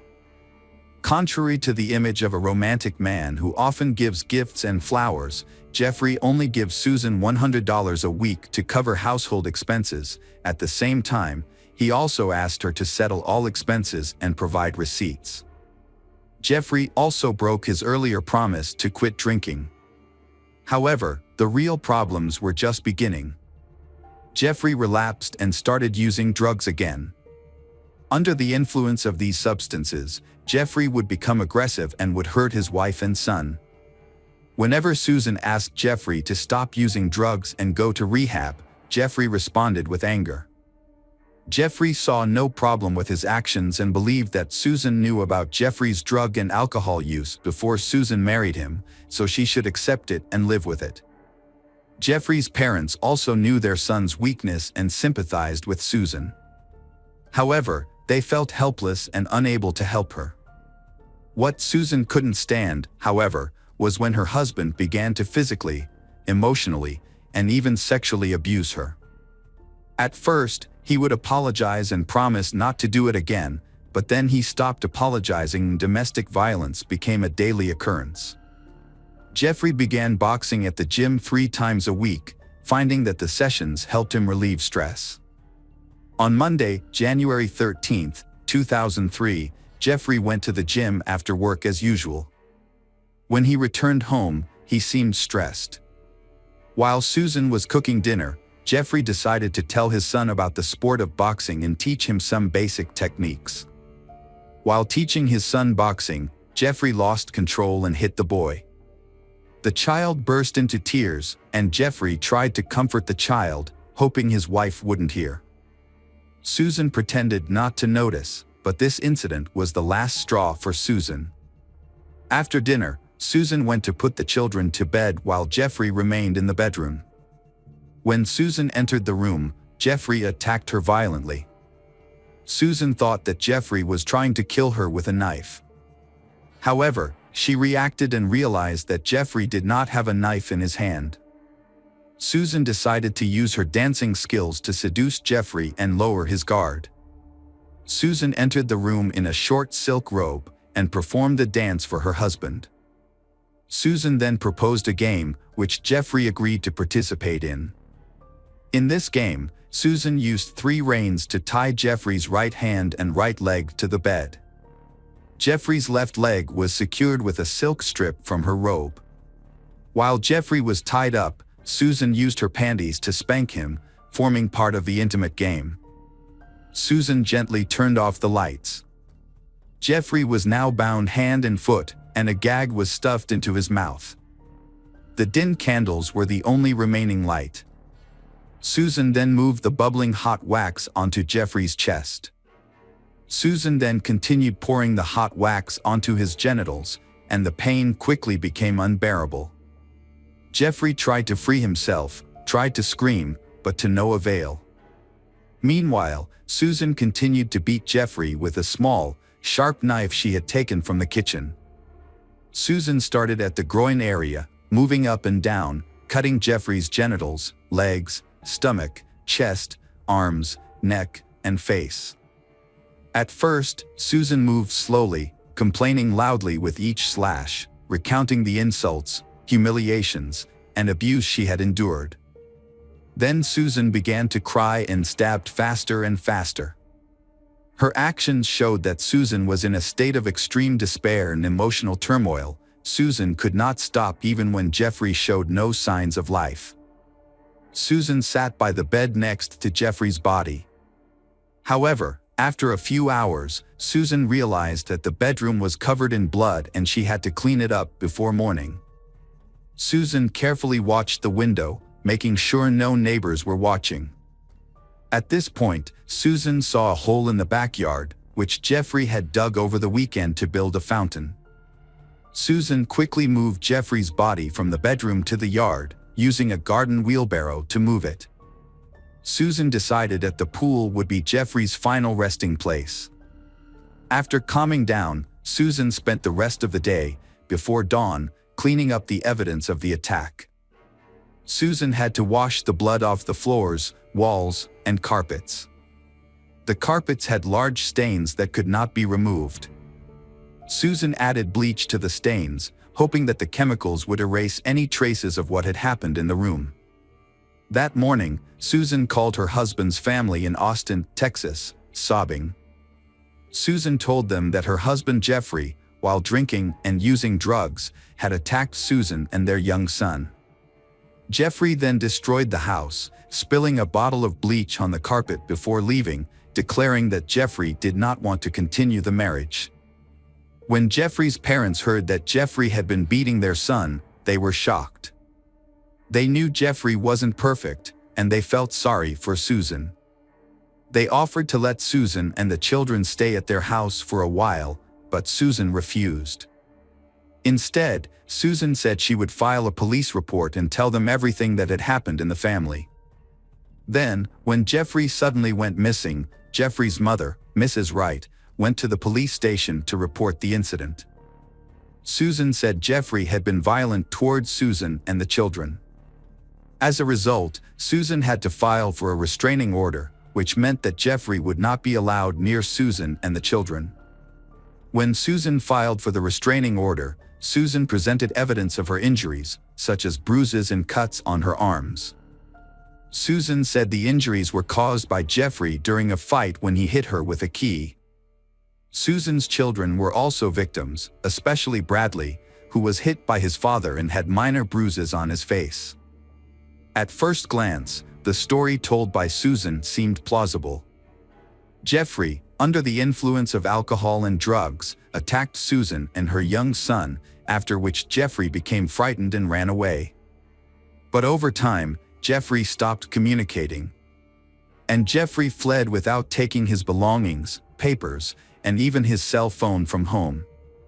Jeffrey did not go to work or to his parents' house, and none of his friends or neighbors saw Jeffrey. It was as if he had disappeared into thin air. Susan's situation is not optimistic, as she finds it unbearable to be in the house where Susan murdered Jeffrey and buried his body in the yard.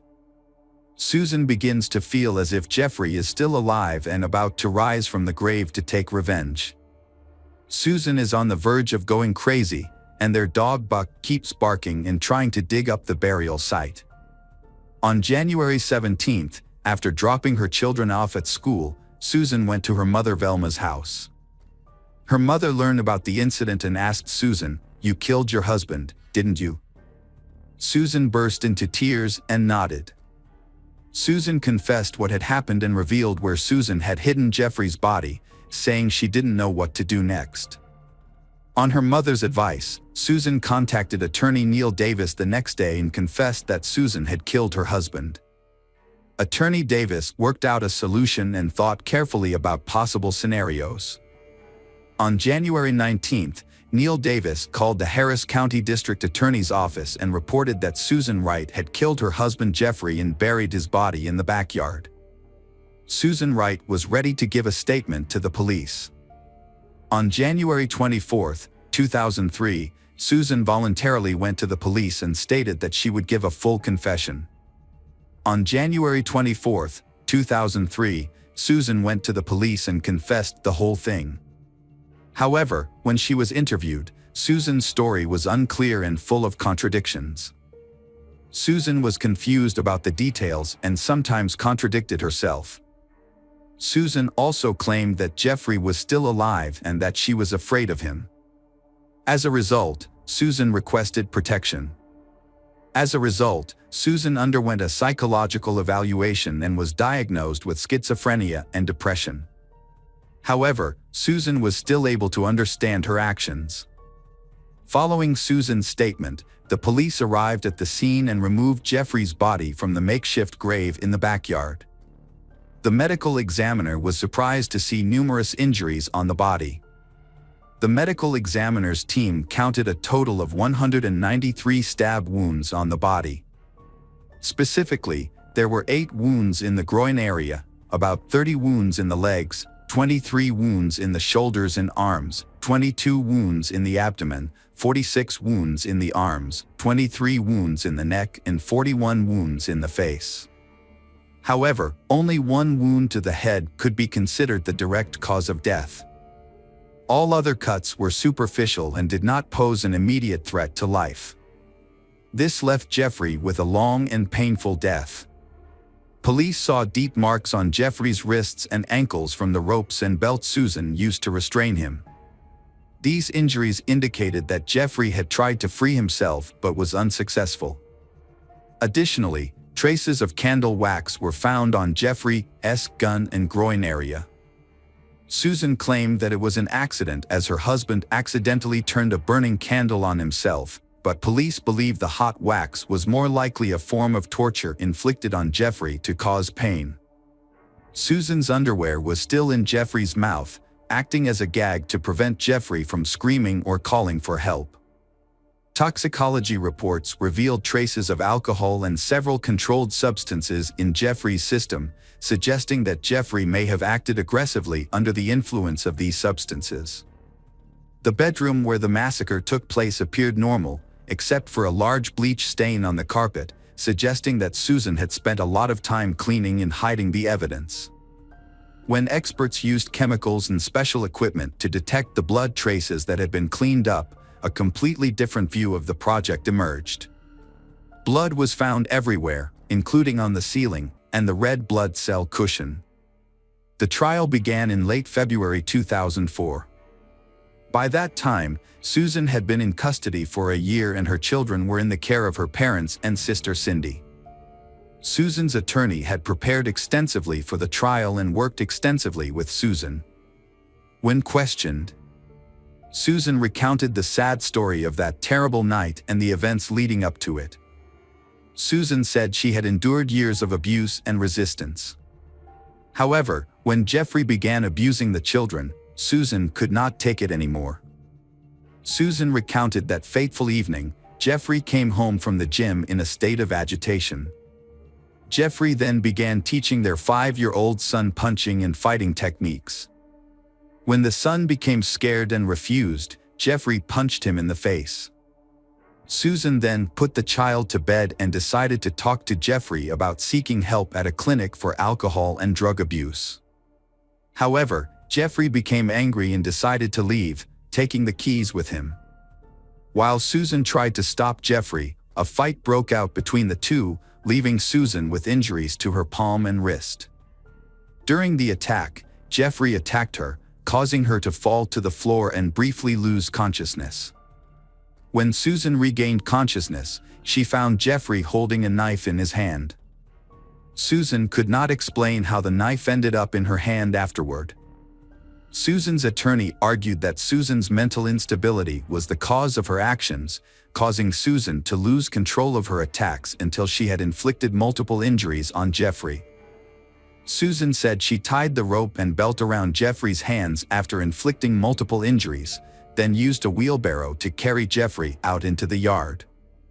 As for the scraps found, Susan claimed they came from a candle that Susan had left on her bedside table that night when she had left the nightlight on. Susan could not explain why her underwear appeared in Jeffrey's mouth.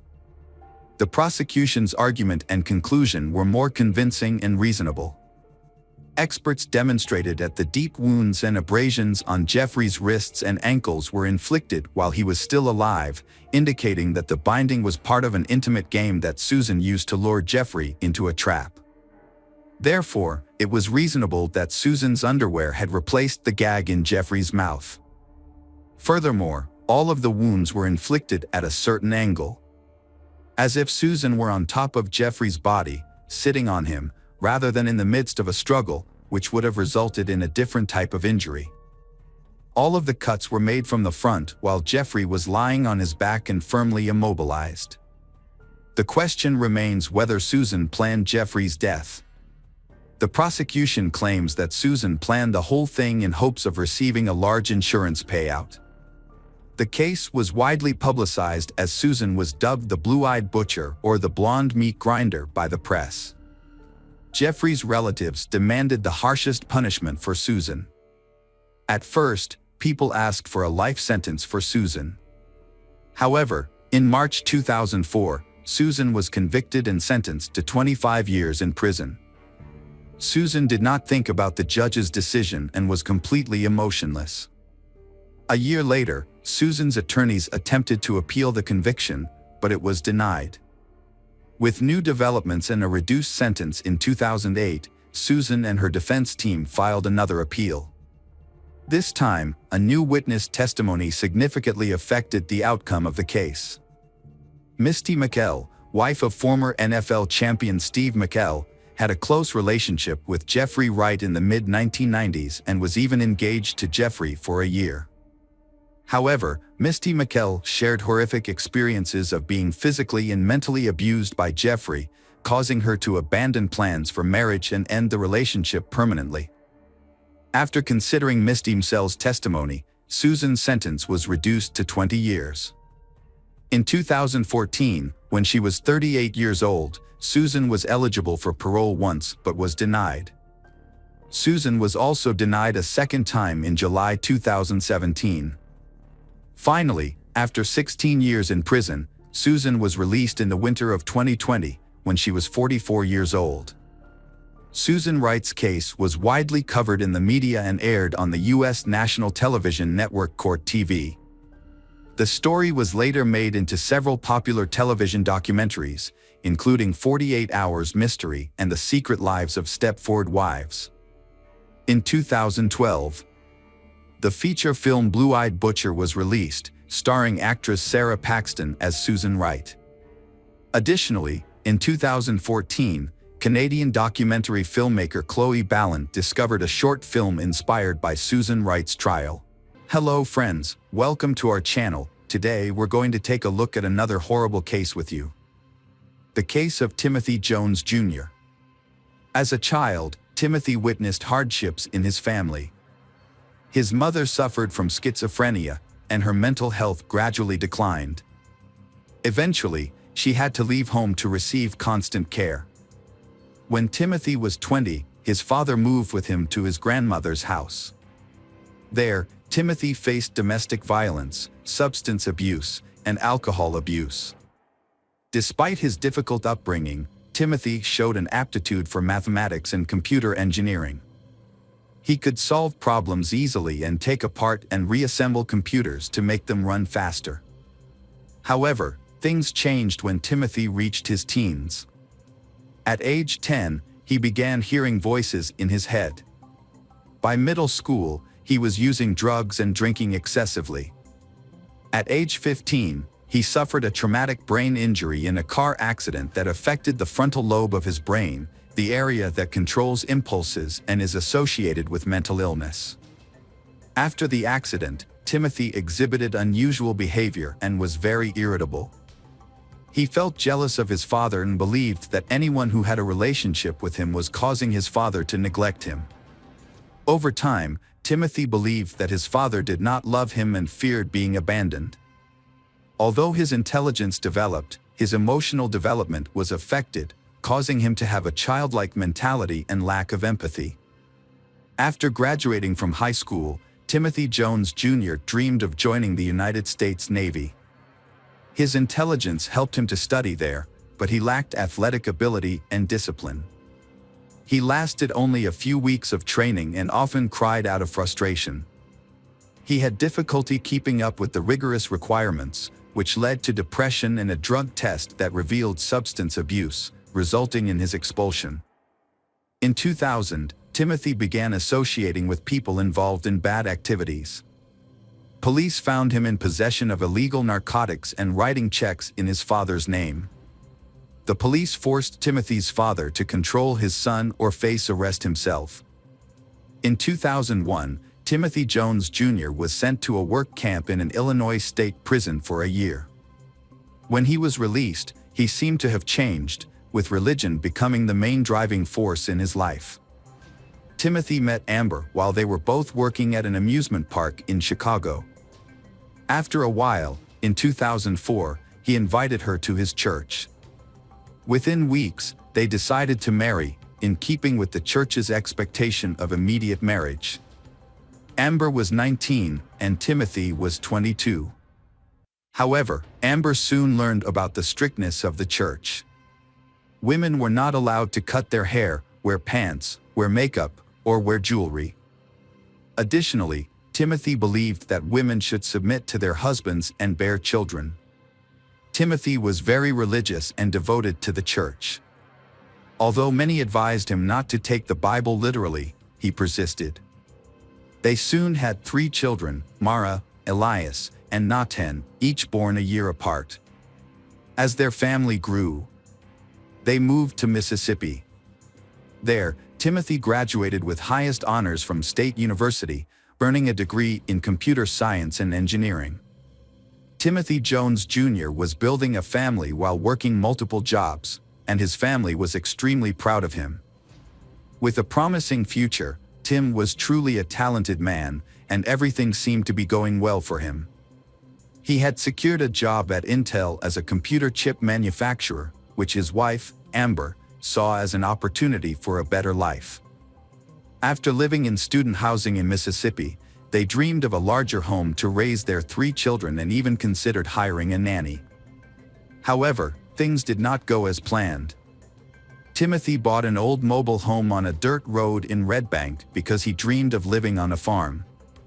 He purchased animals to raise, and Amber stayed home to care for them.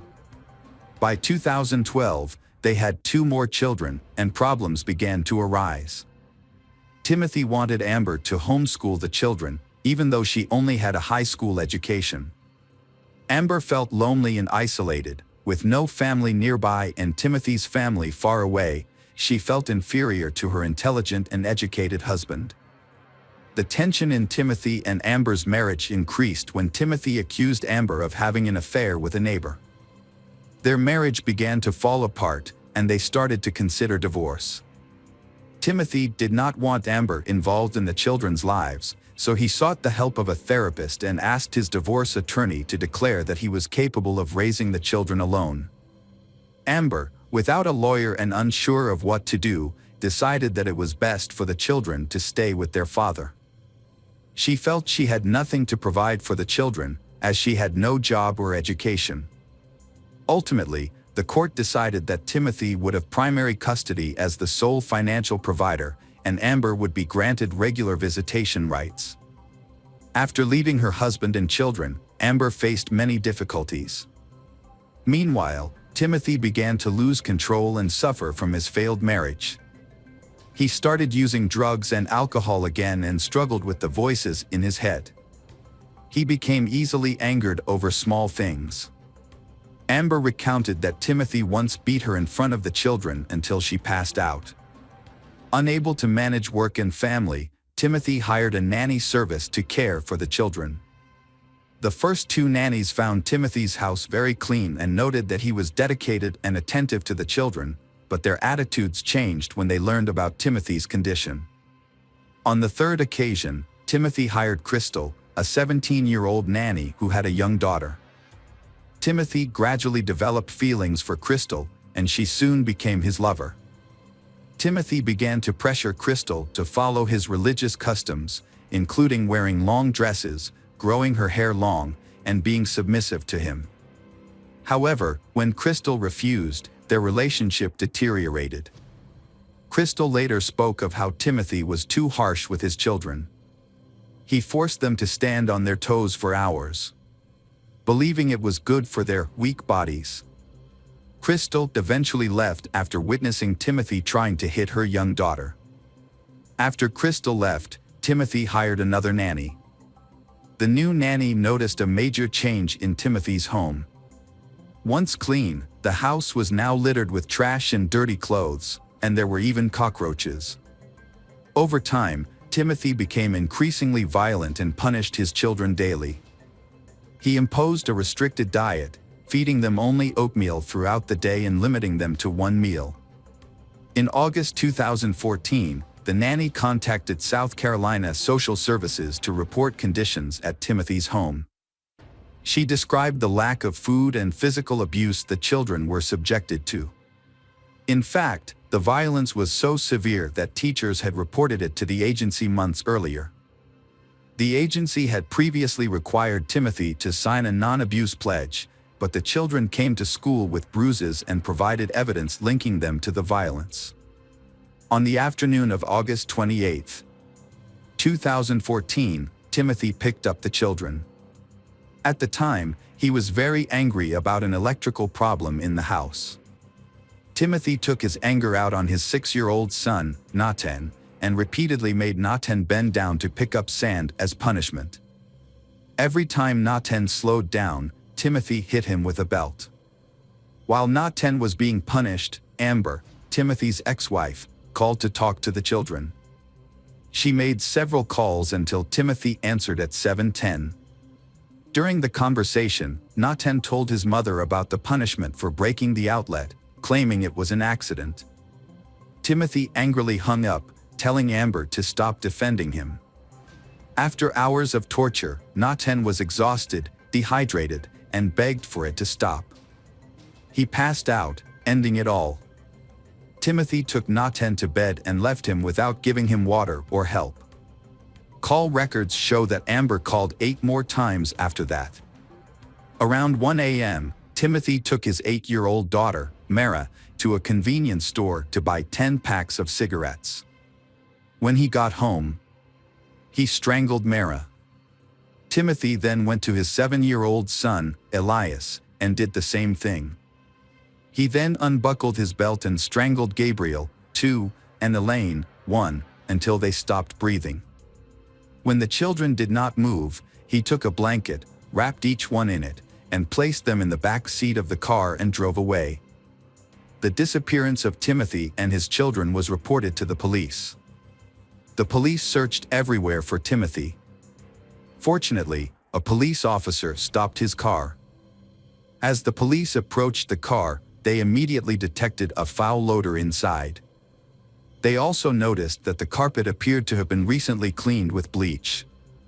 The sheriff asked the driver, Timothy, for identification and license plate number and observed that Timothy appeared to be under the influence of drugs. After checking Timothy's information, the police discovered that he was wanted in South Carolina for a child welfare issue. When asked about the whereabouts of his children, Timothy initially said he had no children, but later mentioned that he had 3 children living in South Carolina.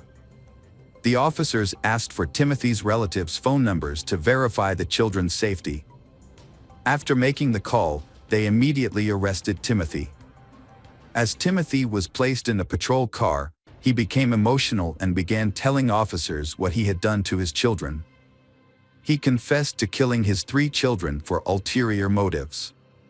Timothy explained that he felt very sad and angry when he saw one of his sons playing with an electrical outlet, so he strangled his son until he lost consciousness.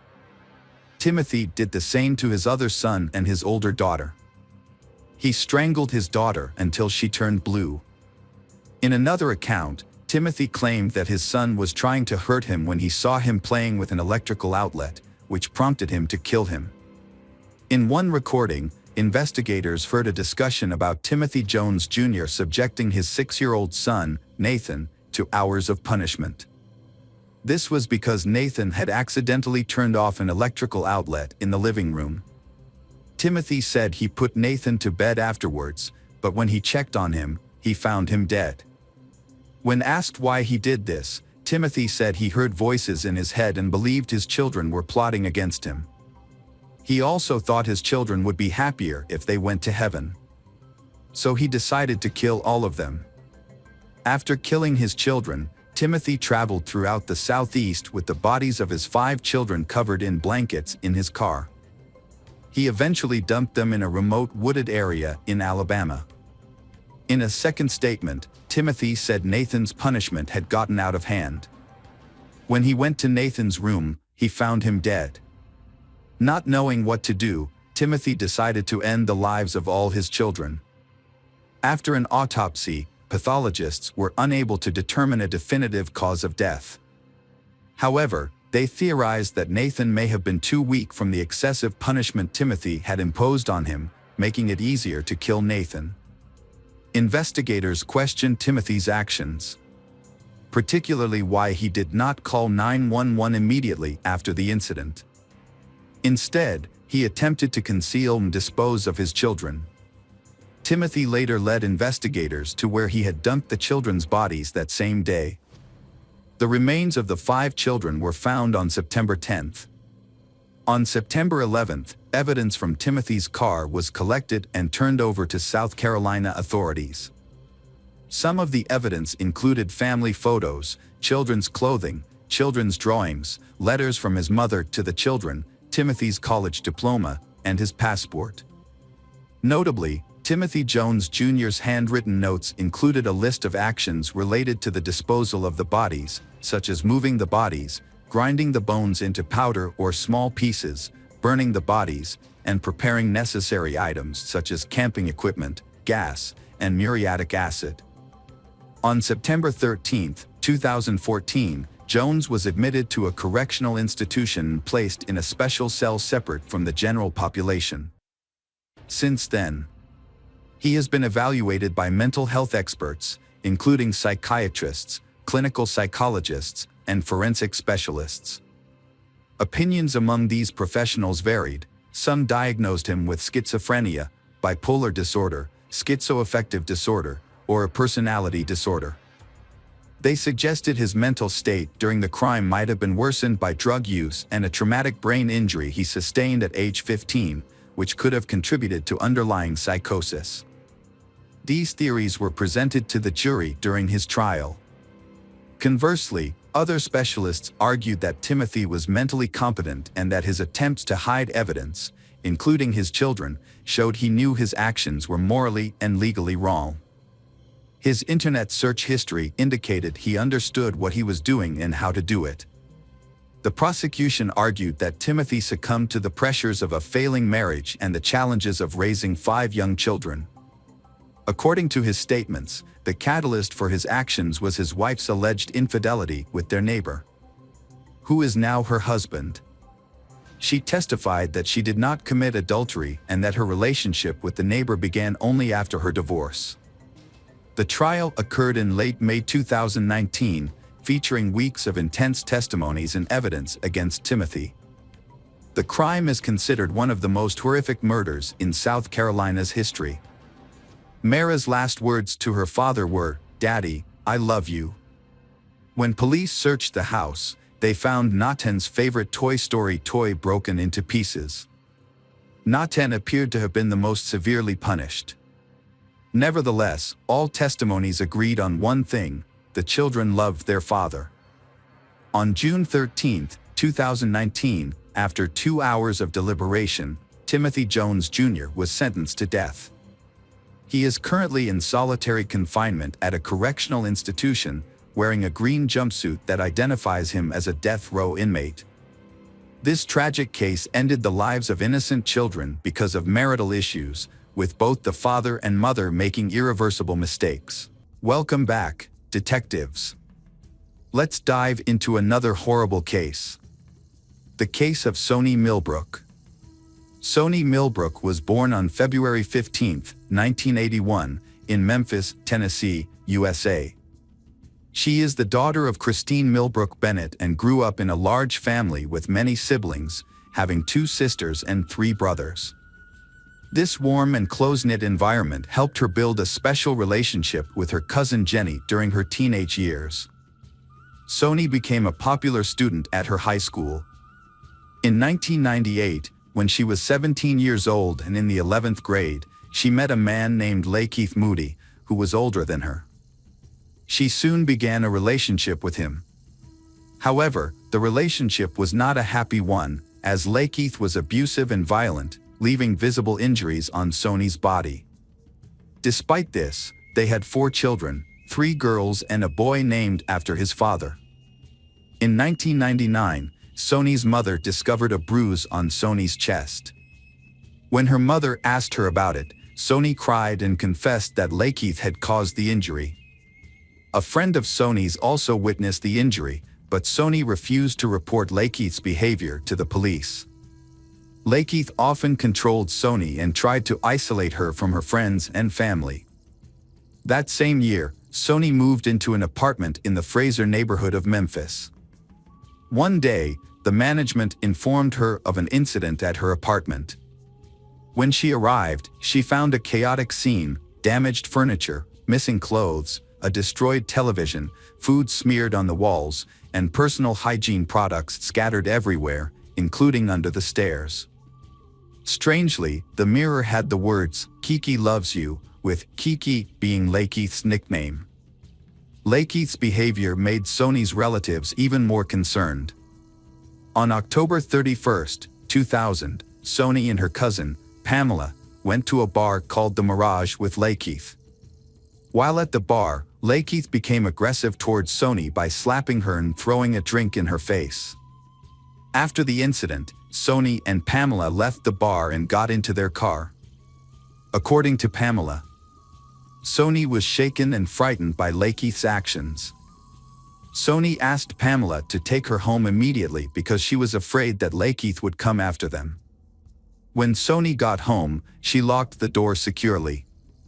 An hour later, Lakeith came to the house, yelling and banging on the door. Pamela had to threaten to call the police to make Lakeith leave. Once Sony calmed down, her cousin decided to leave her alone. However, that evening, Pamela received a call informing her that Sony had been hospitalized. Lakeith had forced his way into the house, and when Sony tried to end the relationship, he attacked her. He tore off Sony's clothes and hit her on the head, face, chest, arms, and between her thighs. She suffered bruises all over her body, loose teeth, and even lost consciousness because Lakeith choked her until she passed out.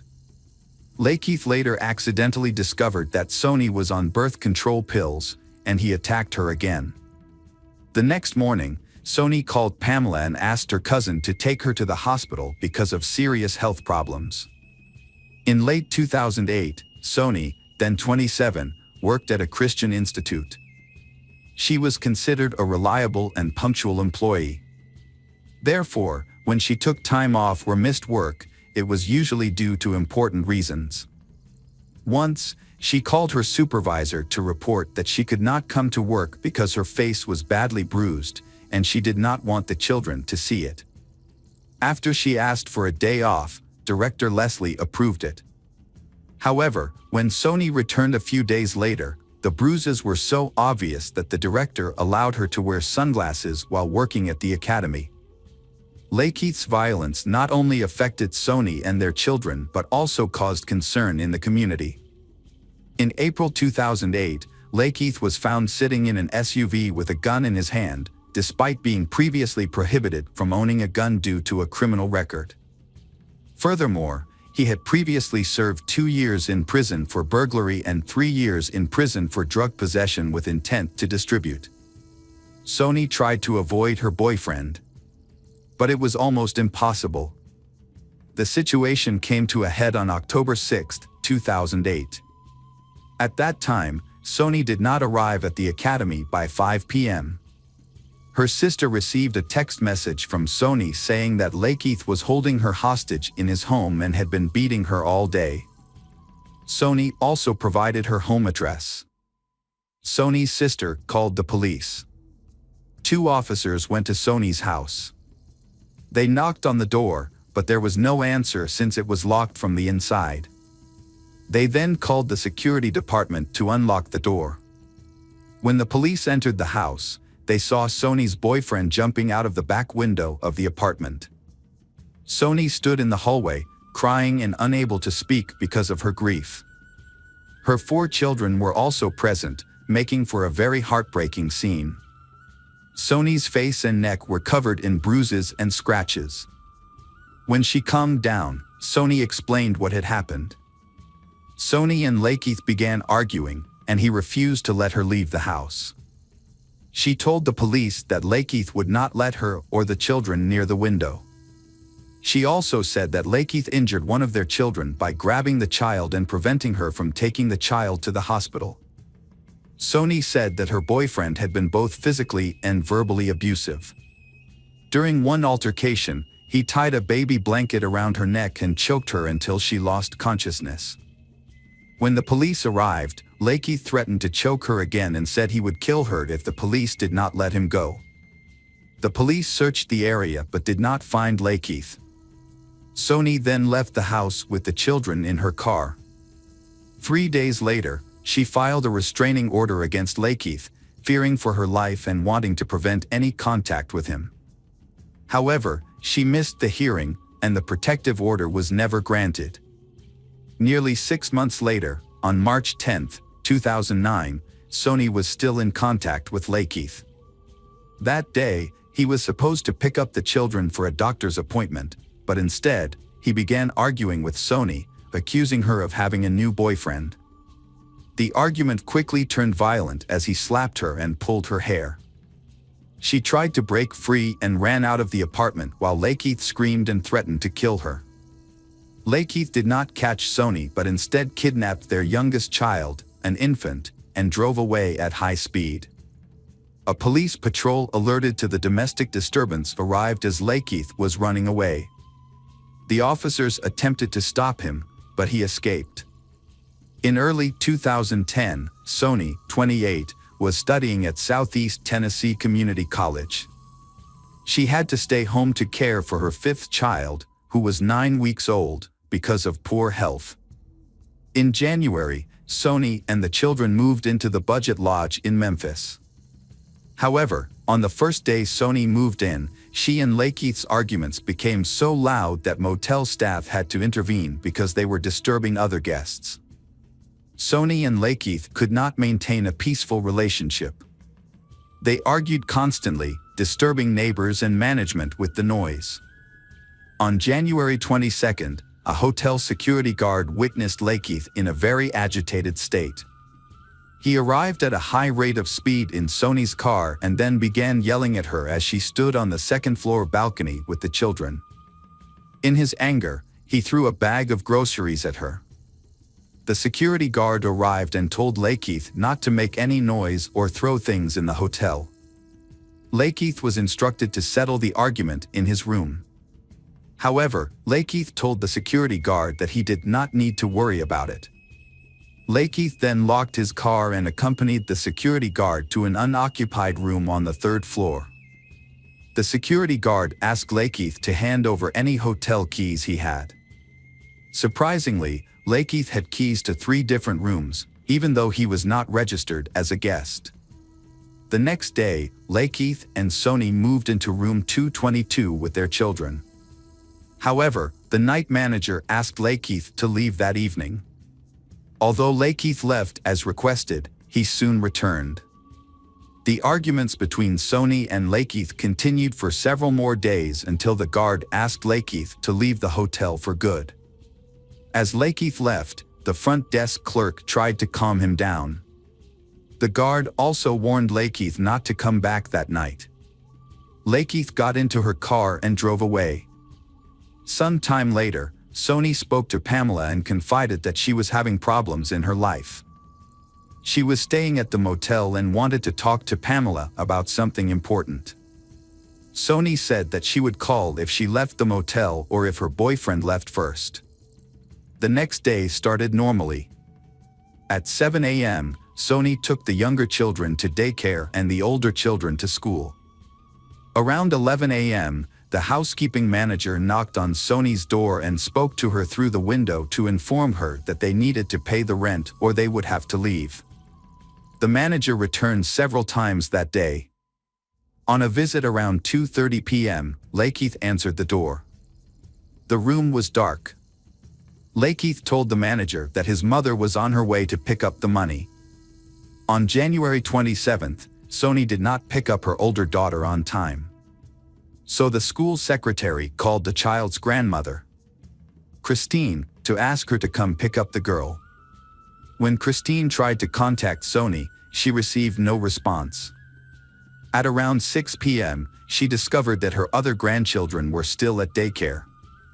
Concerned that she could not reach Sony, Christine asked her husband to pick up the younger children from daycare while she went to the school to find out what was wrong. They contacted the police and reported the incident at approximately 10:30 p.m. Later, on January 28, the housekeeping manager re-entered room 222 and began taking inventory of the items that Sony and Lakeith had left behind. The room was filled with clothing in a large trash bag, which was then taken to a storage area. After the room was cleaned, it was ready for new guests. On January 29th, James and Rhonda Sargent moved into the room. They quickly noticed a foul odor and attempted to block it with incense, but were unable to eliminate it completely.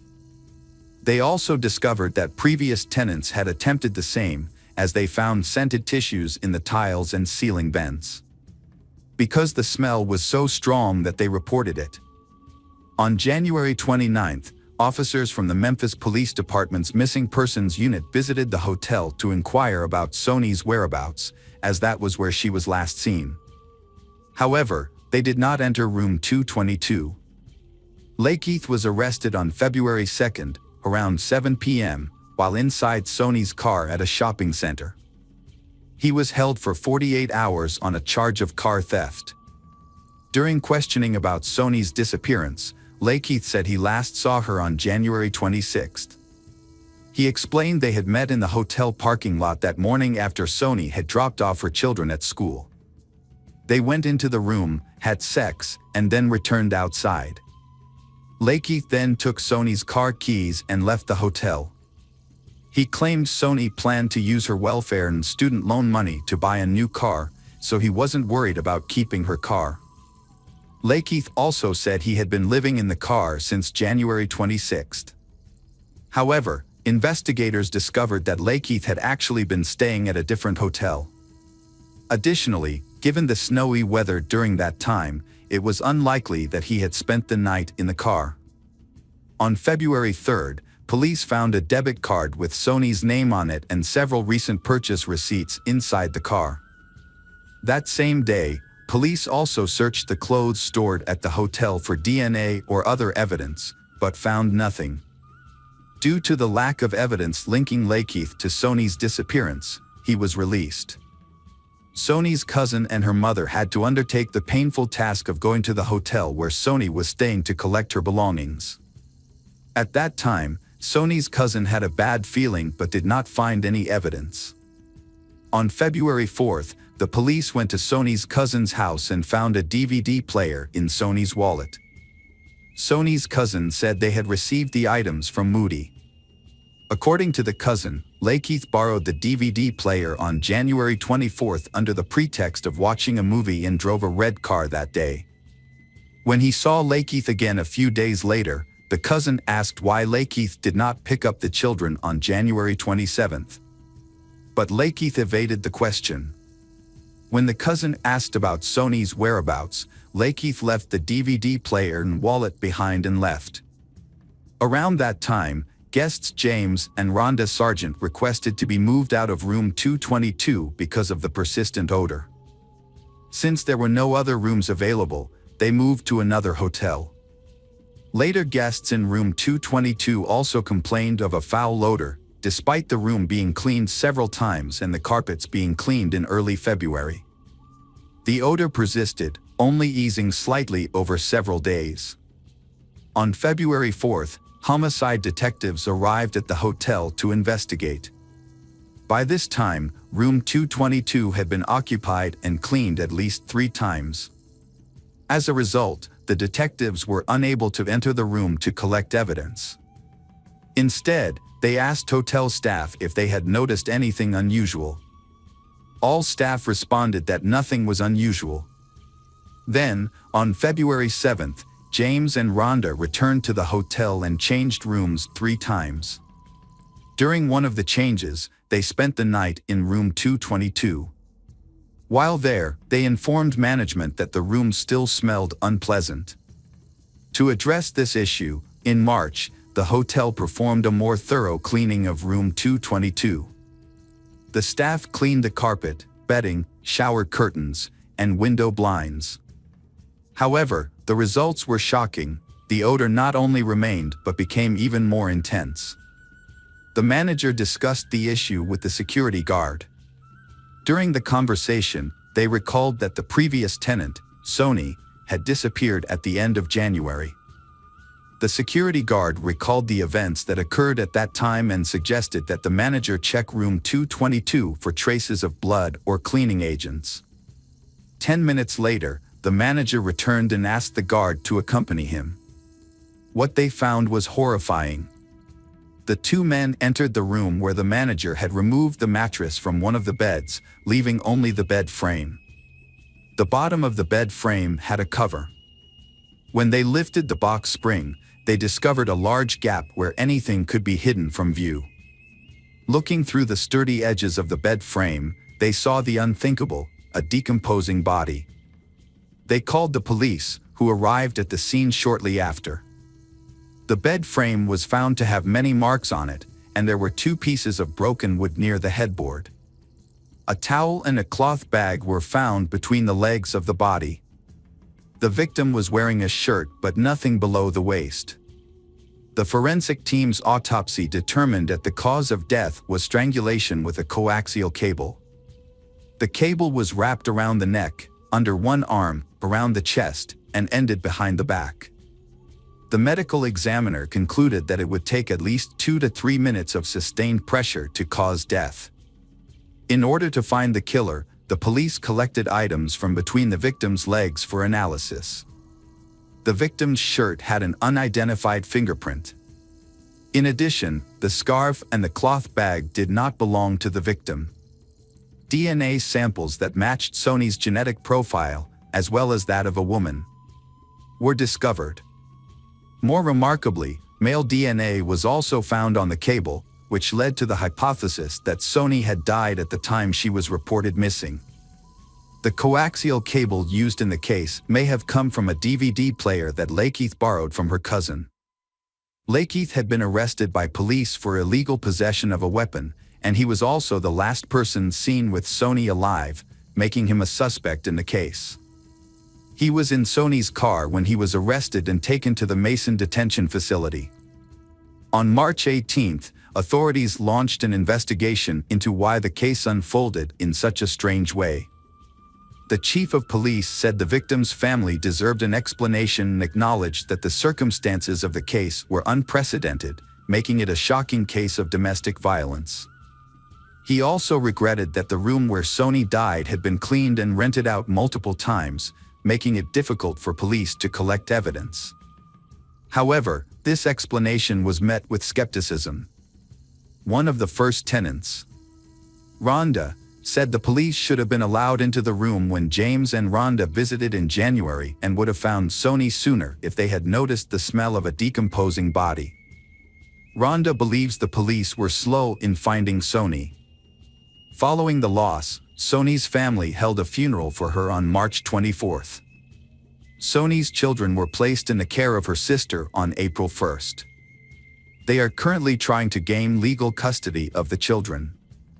Soni's sister said that although the children were the primary victims, everyone in the family's lives was turned upside down by the loss. She pledged to take care of Soni's children, making sure they had enough food, clothes, and toys, and to keep them together as a family. She also said Soni had benefited from a social program, and she would continue to care for the children as her sister had. The card had been loaded with money before Soni went missing because she received an income tax refund. Police tracked the card's activity and found that it was in Lakeith's possession. During the surveillance, they noticed that the card was used on February 1st at a convenience store Soni usually visited to withdraw cash using her electronic welfare transfer card. Notably, this occurred 4 days after Soni went missing. Officers went to the store and requested the owner to show them the footage from their 16 security cameras. Through the footage, they observed that on the morning of February 1st, at 11:38 a.m., a man dressed in yellow conducted a transaction at the store. He used a Soni card to buy a bottle of orange juice, withdrew cash, and purchased a cigar. After making these purchases, he returned to a car driven by someone else. With all the evidence against him, Lakeith's trial began in the first week of February 2014, more than 4 years after the crime. By then, the Budget Lodge Hotel involved in the crime had closed. Lakeith did not admit his guilt. During the trial, the prosecutor portrayed the case as the tragic end of a tumultuous relationship. In contrast, Lakeith's defense attorney argued that there was insufficient evidence to establish his client's guilt. He pointed out that there were no witnesses or physical evidence to prove Lakeith's crime. The attorney also noted that the police found fingerprints on the victim's bed frame, but those fingerprints did not match Lakeith's.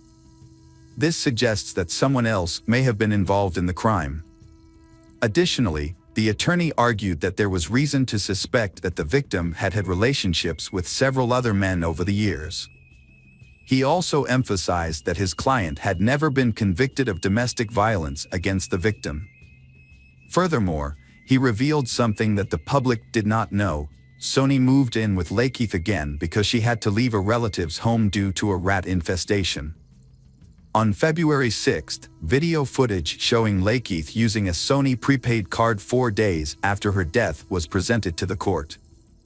The defense claimed his calm demeanor throughout the transaction demonstrated his innocence, while the prosecution saw it as evidence of a cold and ruthless man with no regard for the crimes he was accused of committing. On February 7, 2014, he was convicted of first-degree murder and sentenced to life in prison. On February 10, he appealed the conviction, arguing that the court had erred in considering his past acts of domestic violence and that the evidence was insufficient. On July 7, 2015, the Tennessee Court of Criminal Appeals upheld the convictions, affirming the decision. Hello, crime enthusiasts. Are you ready for another chilling investigation? The case of Dianna D'Aiello. Dianna D'Aiello was born on August 26, 1983 in the small town of Bristol, Tennessee, USA. She is cheerful, friendly, has many friends, and often goes to parties. While in school, Dianna was a member of the local cheerleading squad. After graduating from high school, she studied psychology and criminology at East Tennessee State University. While in college, she met Jason White. They became a couple, and they got engaged before graduating in late 2004. When Dianna was 21, she decided to continue her studies to get a master's degree in psychology, so she temporarily moved to Knoxville. While studying, she worked part-time at a child education center and realized her passion for helping children. Her boyfriend, Jason, studied law in another state. Despite the distance, they kept in touch and planned their wedding. While in Knoxville, Dianna stayed at a classmate Jason Amami's apartment.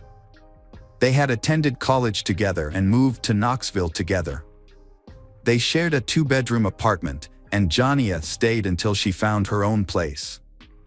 Dianna had 2 part-time jobs, one at a jewelry store and one at a children's hospital.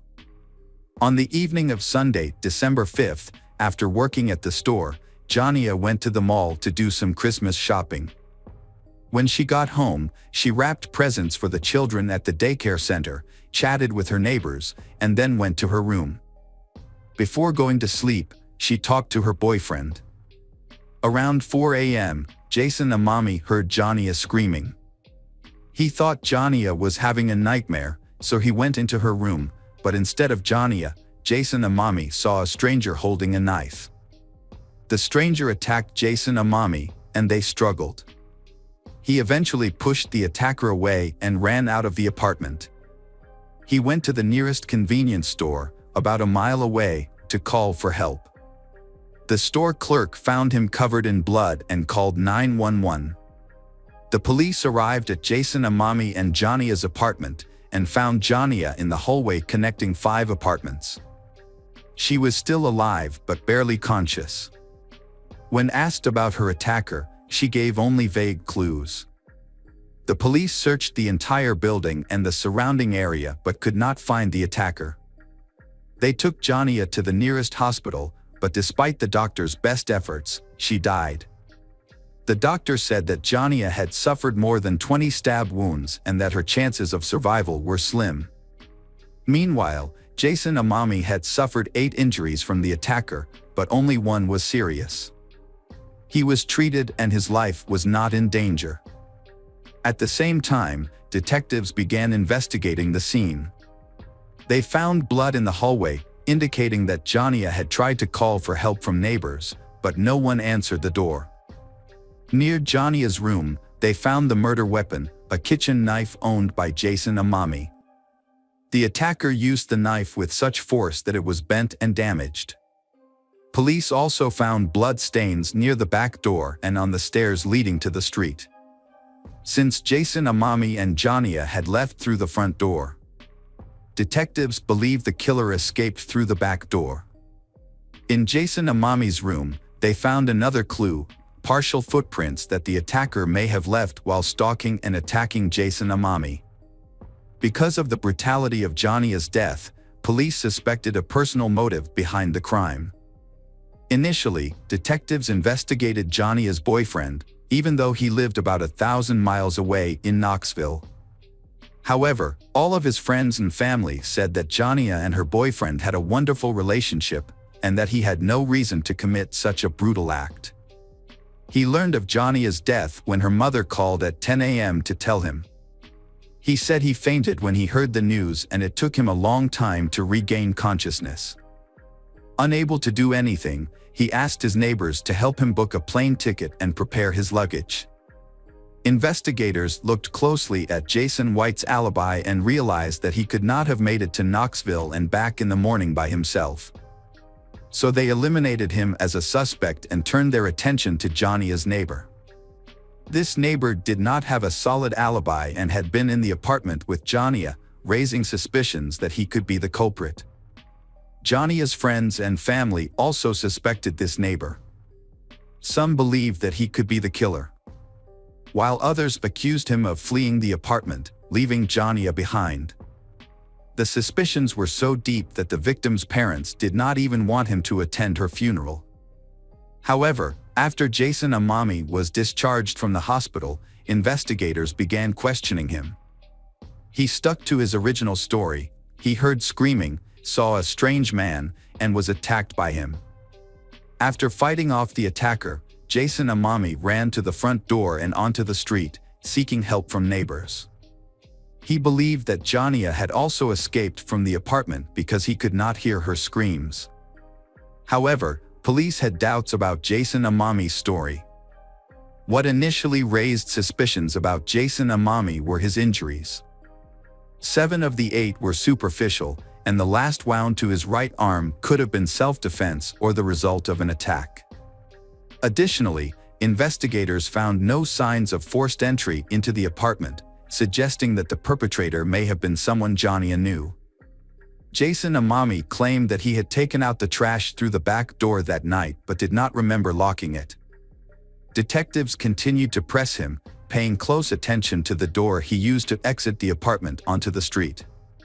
Jason Amami insisted that he had exited through the front door, but police suspected that he might be lying.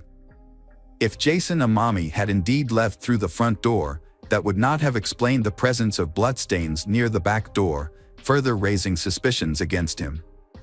Police accused Jason Amami of using and selling illegal drugs, and of being aggressive when he could not satisfy his addiction. However, he denied all of these allegations. After hours of questioning at the police station, detectives suggested that Jason Amami take a polygraph test. Jason Amami agreed to take the test. The results showed that he gave false answers, which made detectives even more suspicious of him. However, detectives were still unable to charge him with murder due to a lack of concrete evidence. They had to wait for lab experts to complete testing on some of the evidence found in the apartment. They then discovered some key evidence, including 3 DNA samples on the murder knife, samples from Dianna, Jason Amami, and an unidentified man. The unidentified man's DNA was also found in Dianna's room, on the back door handle, and on the stairs the criminal used to escape to the street. They also found a fingerprint on the handle of the knife, but it did not match Jason Amami's fingerprint. These discoveries led the police to suspect that someone else had been in the apartment that night. However, when they ran the DNA sample against existing databases, they found no match. This complicated the case further, and detectives had to continue investigating to find the real killer. Investigators have ruled out Jason Amami as a suspect, but the public remains uncertain about his role in the incident. They believe that Jason Amami abandoned his friend and ran away instead of protecting her. However, it is worth noting that after the accident, Jason Amami began to suffer from post-traumatic stress disorder. A key finding was later revealed. the polygraph operator had misinterpreted the test results, and there was no indication that Jason Amami was lying. Additionally, there was no concrete evidence that Jason Amami was involved with illegal substances. They eventually concluded that this was used as leverage to frame him. More importantly, however, doctors initially underestimated the severity of Jason Amami's injuries. In fact, he had suffered severe damage to his lungs and neck, with little hope of a full recovery. Due to inaccurate information reported about Jason Amami's health, the insurance company only covered 25% of his medical expenses, leaving Jason Amami facing serious financial hardship. After eliminating Jason as a suspect, police began questioning him as a witness. Based on Jason's testimony, they attempted to create a rough description of the attacker. However, this was made more difficult by the fact that Jason could not see the attacker's face clearly. The apartment was too dark and the attacker lunged at him as soon as he entered the room. Investigators also discovered several suspicious items in the room, including a hat, a record player, and a stereo near the back stairs. At first, they thought these items might belong to Dianna or Jason, but Jason denied owning them. This led them to suspect that these items might have been left behind by the killer. Police shared a rough sketch of the suspect with the media, and they subsequently received hundreds of calls from the public. Many people reported individuals who matched the sketch, prompting detectives to pursue each of these leads. One of the prominent clues led investigators to a group of teenagers who had broken into homes with the intention of burglarizing. One member of the group, a 19-year-old named Michael, matched the sketch of the suspect. The police began searching for Michael, but this was not easy because he was wanted for burglary. 2 police units joined the search for him, and they eventually found Michael. When interrogating Michael, investigators immediately noticed his shoes, which had a pattern similar to the footprints left by the killer. They collected Michael's DNA and fingerprints and sent them to experts for analysis. During the interrogation, Michael revealed a surprising piece of information. He and a friend had entered Dianna's apartment that night. According to Michael, they planned to rob, but his friend attacked Dianna with a knife. However, detectives soon discovered inconsistencies in Michael's story.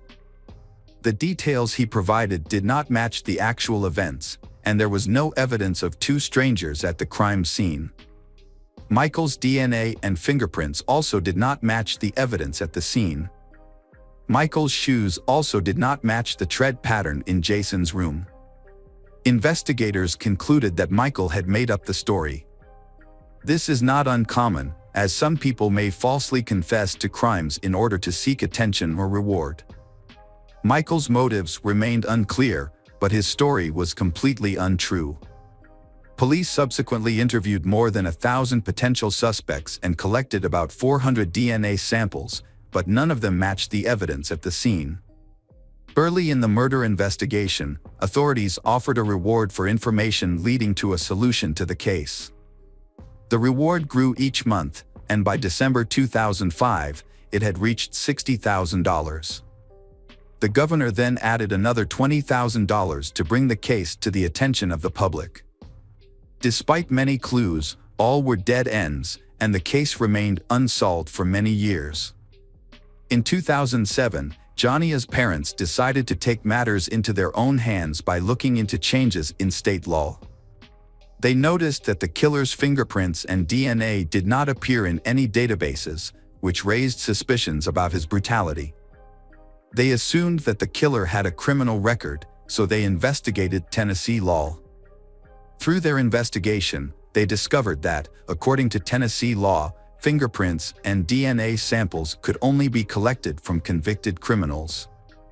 So Dianna's parents expressed their desire to change this law. They played a key role in drafting a new law that required fingerprints and DNA samples to be collected from all people arrested for violent crimes. After gaining support from the government, the law was passed in May 2007. 2 months later, a breakthrough occurred. Police arrested 22-year-old Taylor Lee Olson for violating the terms of his probation. Olson had a criminal record, including theft, check forgery, and auto theft, and had been arrested several times. Surprisingly, however, police had never collected his fingerprints or DNA. Olson lived with his girlfriend and newborn daughter, but he continued to commit crimes. 5 months earlier, police had begun investigating Olson for his suspected involvement in the murder of Dianna. However, they had not been able to analyze his DNA at the time. But after Olson was arrested for violating his probation, police decided to question him about the details of the Dianna case. Olson eventually confessed to his role in the murder and voluntarily provided a DNA sample. The DNA test showed that Olson's sample matched the one found in the victim's apartment. Additionally, Olson's fingerprints matched the fingerprints on the murder weapon. Olson claimed that he intended to steal Dianna's car that night and entered the apartment through the back door to look for the keys. When he entered Dianna's room, she woke up and began screaming. In a panic, Olson grabbed a kitchen knife and attacked her multiple times. Olson insisted that he had no intention of killing anyone and that the incident was an unfortunate accident. Investigators were suspicious of some of the details and suspected that Taylor had planned to kill Dianna in advance. They believed that he may have been following Dianna for some time, which was supported by Dianna's friends reporting that someone was following her in a car at the time. Although there was no concrete evidence to prove this became more credible after Olson was arrested. When Olson's trial was scheduled to begin in mid-2008, he hired an attorney. His attorney advised him to withdraw his original confession, and Olson gave a new account to investigators. According to this new account, Olson claimed that he had entered Dianna's apartment with his friend, Noah Cox. When Olson entered Dianna's room to get his car keys, Dianna allegedly woke up, grabbed a knife, and stabbed Olson multiple times. Olson then fled through the back door while his friend entered Dianna's room, disarmed Dianna, and killed her. Taylor Olson's new story raised suspicions among police. They found no fingerprints or DNA of others at the crime scene, leading them to believe that no one else was involved. Detectives waited for the trial to begin, but it never did. On March 28, 2008, Taylor Olson committed suicide in his jail cell. Along with him, detectives found several suicide notes addressed to his family, Dianna's relatives, and the police. In the letter to detectives, he accused his friend Noah Cox of being the real culprit and apologized to Dianna's family and his family. However, detectives still believed that Olson was responsible for the murders. They questioned Noah several times but found no evidence implicating him. Dianna's parents were also skeptical of Olson's final confession. They felt that if Olson was truly innocent, he would not have committed suicide. Olson had consistently maintained that he had entered the apartment alone for months after his initial confession. His sudden change in story to blame his friend raised further suspicions. Hello again, true crime fans. We've got another mysterious case to explore. The case of Greg Mulvihill. Greg Mulvihill and Dianna met on a dating website in 2005. Both living far from their families, they decided to move to San Diego together. Dianna had been passionate about fitness since she was young, playing sports in high school and eventually becoming a triathlete as an adult. Their love of the outdoors and fitness brought them closer together. 2000s, Dianna and Greg both were highly skilled professionals and achieved great success in their careers. Dianna was considered extremely trustworthy by her peers. Dianna and Greg first met in 2005 and 2 years later, they decided to get married, marking the beginning of their new life together. They chose Costa Rica for their honeymoon, where they had the opportunity to learn to surf. In the early days of their marriage, they made the most of their time together, experiencing many exciting adventures together. After their wedding, Dianna and Greg moved to Carlsbad, a suburb north of San Diego. The area has a mix of lagoons, hiking trails, hills, and secluded spots. Dianna was immediately drawn to the area. She enjoyed the quiet atmosphere and the beautiful scenery around her. 3 years after their wedding, Dianna was diagnosed with fibromyalgia, a chronic condition that affects millions of people worldwide. Fibromyalgia is characterized by pain and tenderness throughout the body. While the exact cause of fibromyalgia is unknown, there are a number of factors that may contribute to the condition. To help her cope with her fibromyalgia, Greg took her on a relaxing vacation to Santa Cruz, California, in 2011. Greg was a caring husband who understood the impact fibromyalgia had on Dianna's life. The condition caused constant muscle pain, fatigue, and limited her energy, making it difficult for her to maintain a job.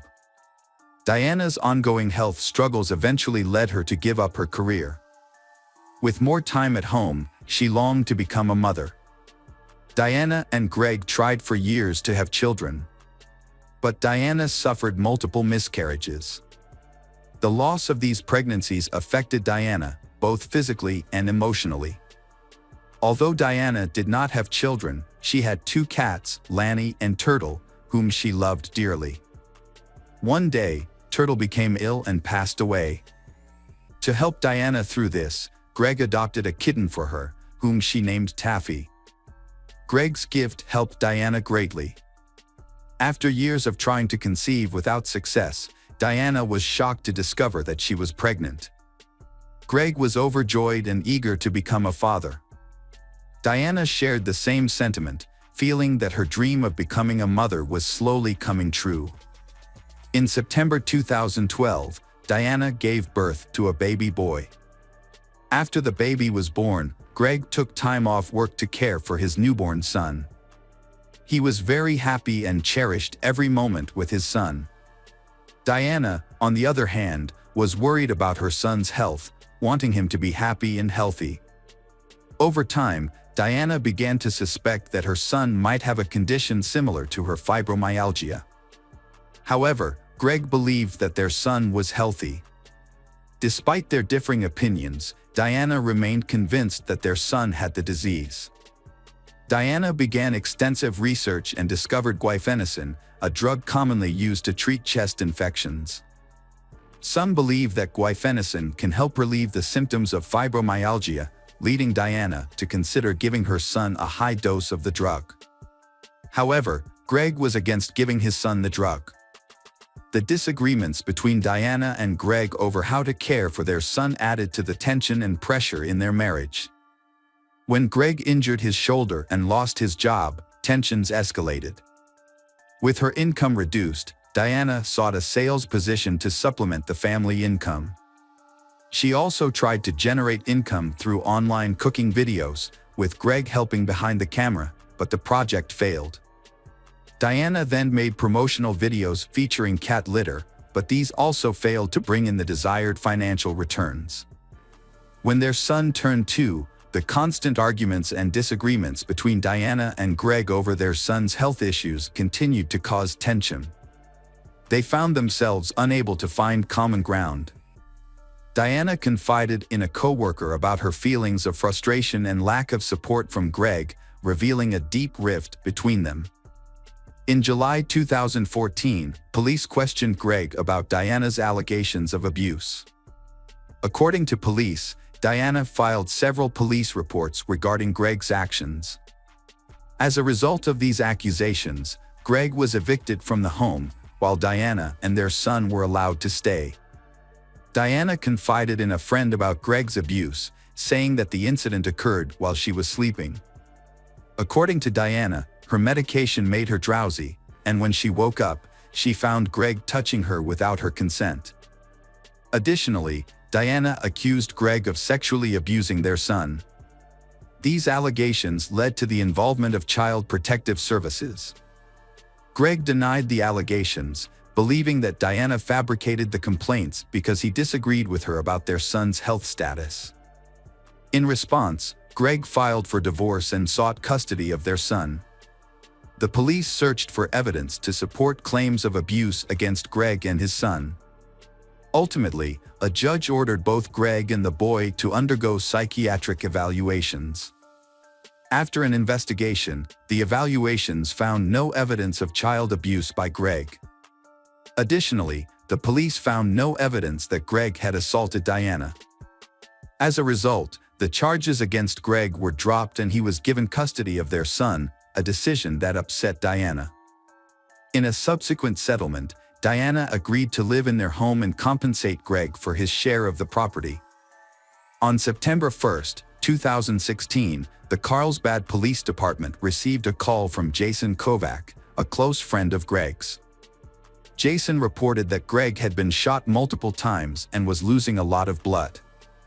At the time Jason called 911, a Carlsbad police patrol officer was nearby. When they arrived, the officer found Jason and Greg on the side of the road. Jason explained to the officer that the shooting had occurred about a half-mile away from their current location. The officer quickly realized that waiting for an ambulance would put Greg's life in greater danger. In order to get Greg to the emergency room as soon as possible, the officer placed Greg in the back of his car and took him to the hospital. Meanwhile, just minutes later the officer had surrounded the area and began searching for the shooter. Despite their best efforts, they were unable to locate the shooter. At the hospital, doctors immediately rushed Greg into emergency surgery, where they discovered he had a gunshot wound to the chest. Greg survived the surgery, however. He was placed on life support and was expected to regain consciousness on his own. The police spoke to Jason about the incident. Jason, willing to share what he knew, explained that Greg had called the night of the incident. He told Jason that he had received a call from a private investigator who said to have important information for his upcoming divorce and custody battle with Dianna. The anonymous inspector provided a specific time and place to meet. Initially unsure about the phone call, Greg's curiosity eventually won out. Greg then asked Jason to come to the agreed location with him. Concerned for Greg's safety, Jason agreed, and they prepared by bringing flashlights and baseball bats for protection. Greg and Jason arrived at the remote location indicated by the mysterious caller, but the darkness made it difficult to see. There were no street lights, making it extremely dark. The caller informed Greg that the package containing the documents would be attached to a large utility pole. Upon discovering the package, Greg approached the pole while holding a flashlight, slowly scanning the surrounding area with the light. Jason noticed that Greg's flashlight suddenly focused on something in the bushes. Greg immediately yelled, "Gun!" A gunshot rang out, causing Greg and Jason to quickly flee the scene. Bullets whizzed past their heads as they ran toward their car. When they reached the car, Jason realized that Greg had been shot. Jason quickly called 911, but was unable to provide a detailed description of the shooter to the police. However, he was able to lead them to the exact location of the shooting. During the investigation, police searched the area where the shooting occurred and focused on a utility pole, as the caller had told Greg to retrieve a package from that location. Near the pole, police discovered a neatly folded towel. Police found this suspicious and wondered if someone had intentionally left the towel behind to trick Greg into thinking it was a package he was supposed to retrieve. According to Jason's testimony, he reported hearing up to 6 gunshots at the scene, but police were unable to find any shell casings or weapons. The lack of forensic evidence led investigators to believe that the shooter may have had extensive experience and knowledge of weapons, allowing them to avoid leaving any evidence of the crime. As police searched the area where Greg was shot, they noticed a distinct smell of feces in the air. Further investigation revealed a pile of feces along with a towel nearby, which appeared to have been used to clean up after someone had defecated. Both the stool and towel samples were preserved and sent to the crime lab for forensic analysis in an attempt to find clues or potential evidence related to the shooting. However, the process of collecting DNA evidence is time-consuming, and it took up to a month to develop a DNA profile from the stool and towel samples. While waiting for the DNA results, the police continued their efforts to find the shooter. They examined all available evidence, followed up on potential leads, and thoroughly investigated several individuals. The police focused on Greg's estranged wife, Dianna. The police asked Dianna to come to the police station for questioning. They wanted to know if she knew of a private investigator who had worked with her husband, Greg, on matters related to their divorce. Dianna claimed that she knew nothing about the detective and said that she no longer spoke to Greg. She also gave an alibi, saying she was home with her son at the time of the shooting. When questioned further, Dianna said she could not think of anything else to add and could not identify anyone who might have been involved in the crime. Greg regained consciousness and began his recovery. As his health improved, the police interviewed him about the incident. They asked about his wife Dianna and her possible involvement in the shooting. Greg admitted that he and Dianna had a troubled history and were in the midst of a tense divorce and custody battle over their son. He suspected that Dianna might have been involved in the shooting. Greg also said he had no enemies and did not know who might be behind the shooting. Early in the investigation, the police investigated the phone number that had called Greg. The number was on a pay-as-you-go plan, indicating that it did not belong to anyone. However, the police were successful in obtaining information from the cell phone carrier, which led them to a Best Buy near Carlsbad where the phone was purchased. The police immediately contacted the store manager to request information about the purchase, including the date of the transaction. They also requested any available video footage of the person who purchased the phone. After reviewing hours of video footage, the manager identified relevant footage that corresponded to the time of purchase of the phone.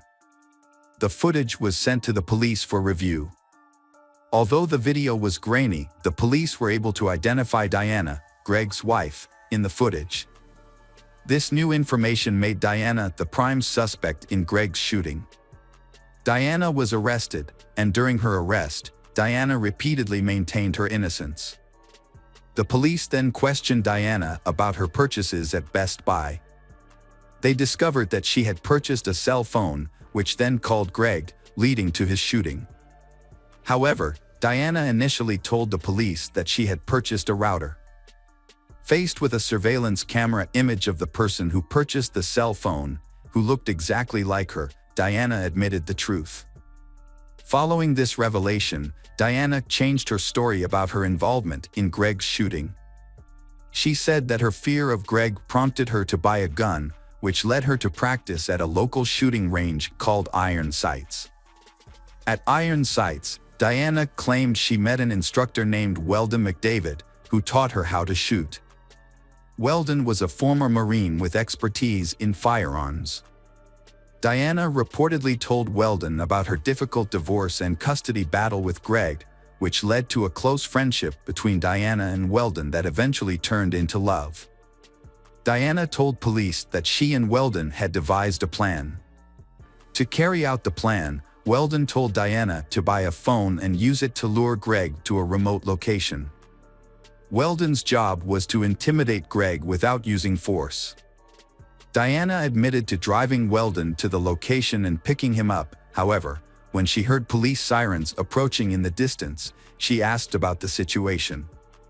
Weldon later revealed to her that he had shot Greg in self-defense because Greg had been aggressive toward him. She denied any involvement in the shooting and insisted that she had never asked Weldon to commit any acts of violence against her husband Greg. Dianna was charged with attempted murder after admitting her role in the incident involving Greg. Fortunately, Greg quickly recovered from the gunshot wound to the chest and was released from hospital shortly afterwards. The police tracked down Weldon and brought him in for questioning. When the police asked about his relationship with Dianna and his whereabouts on the night of the shooting, Weldon claimed he was at home, about 30 minutes from Carlsbad.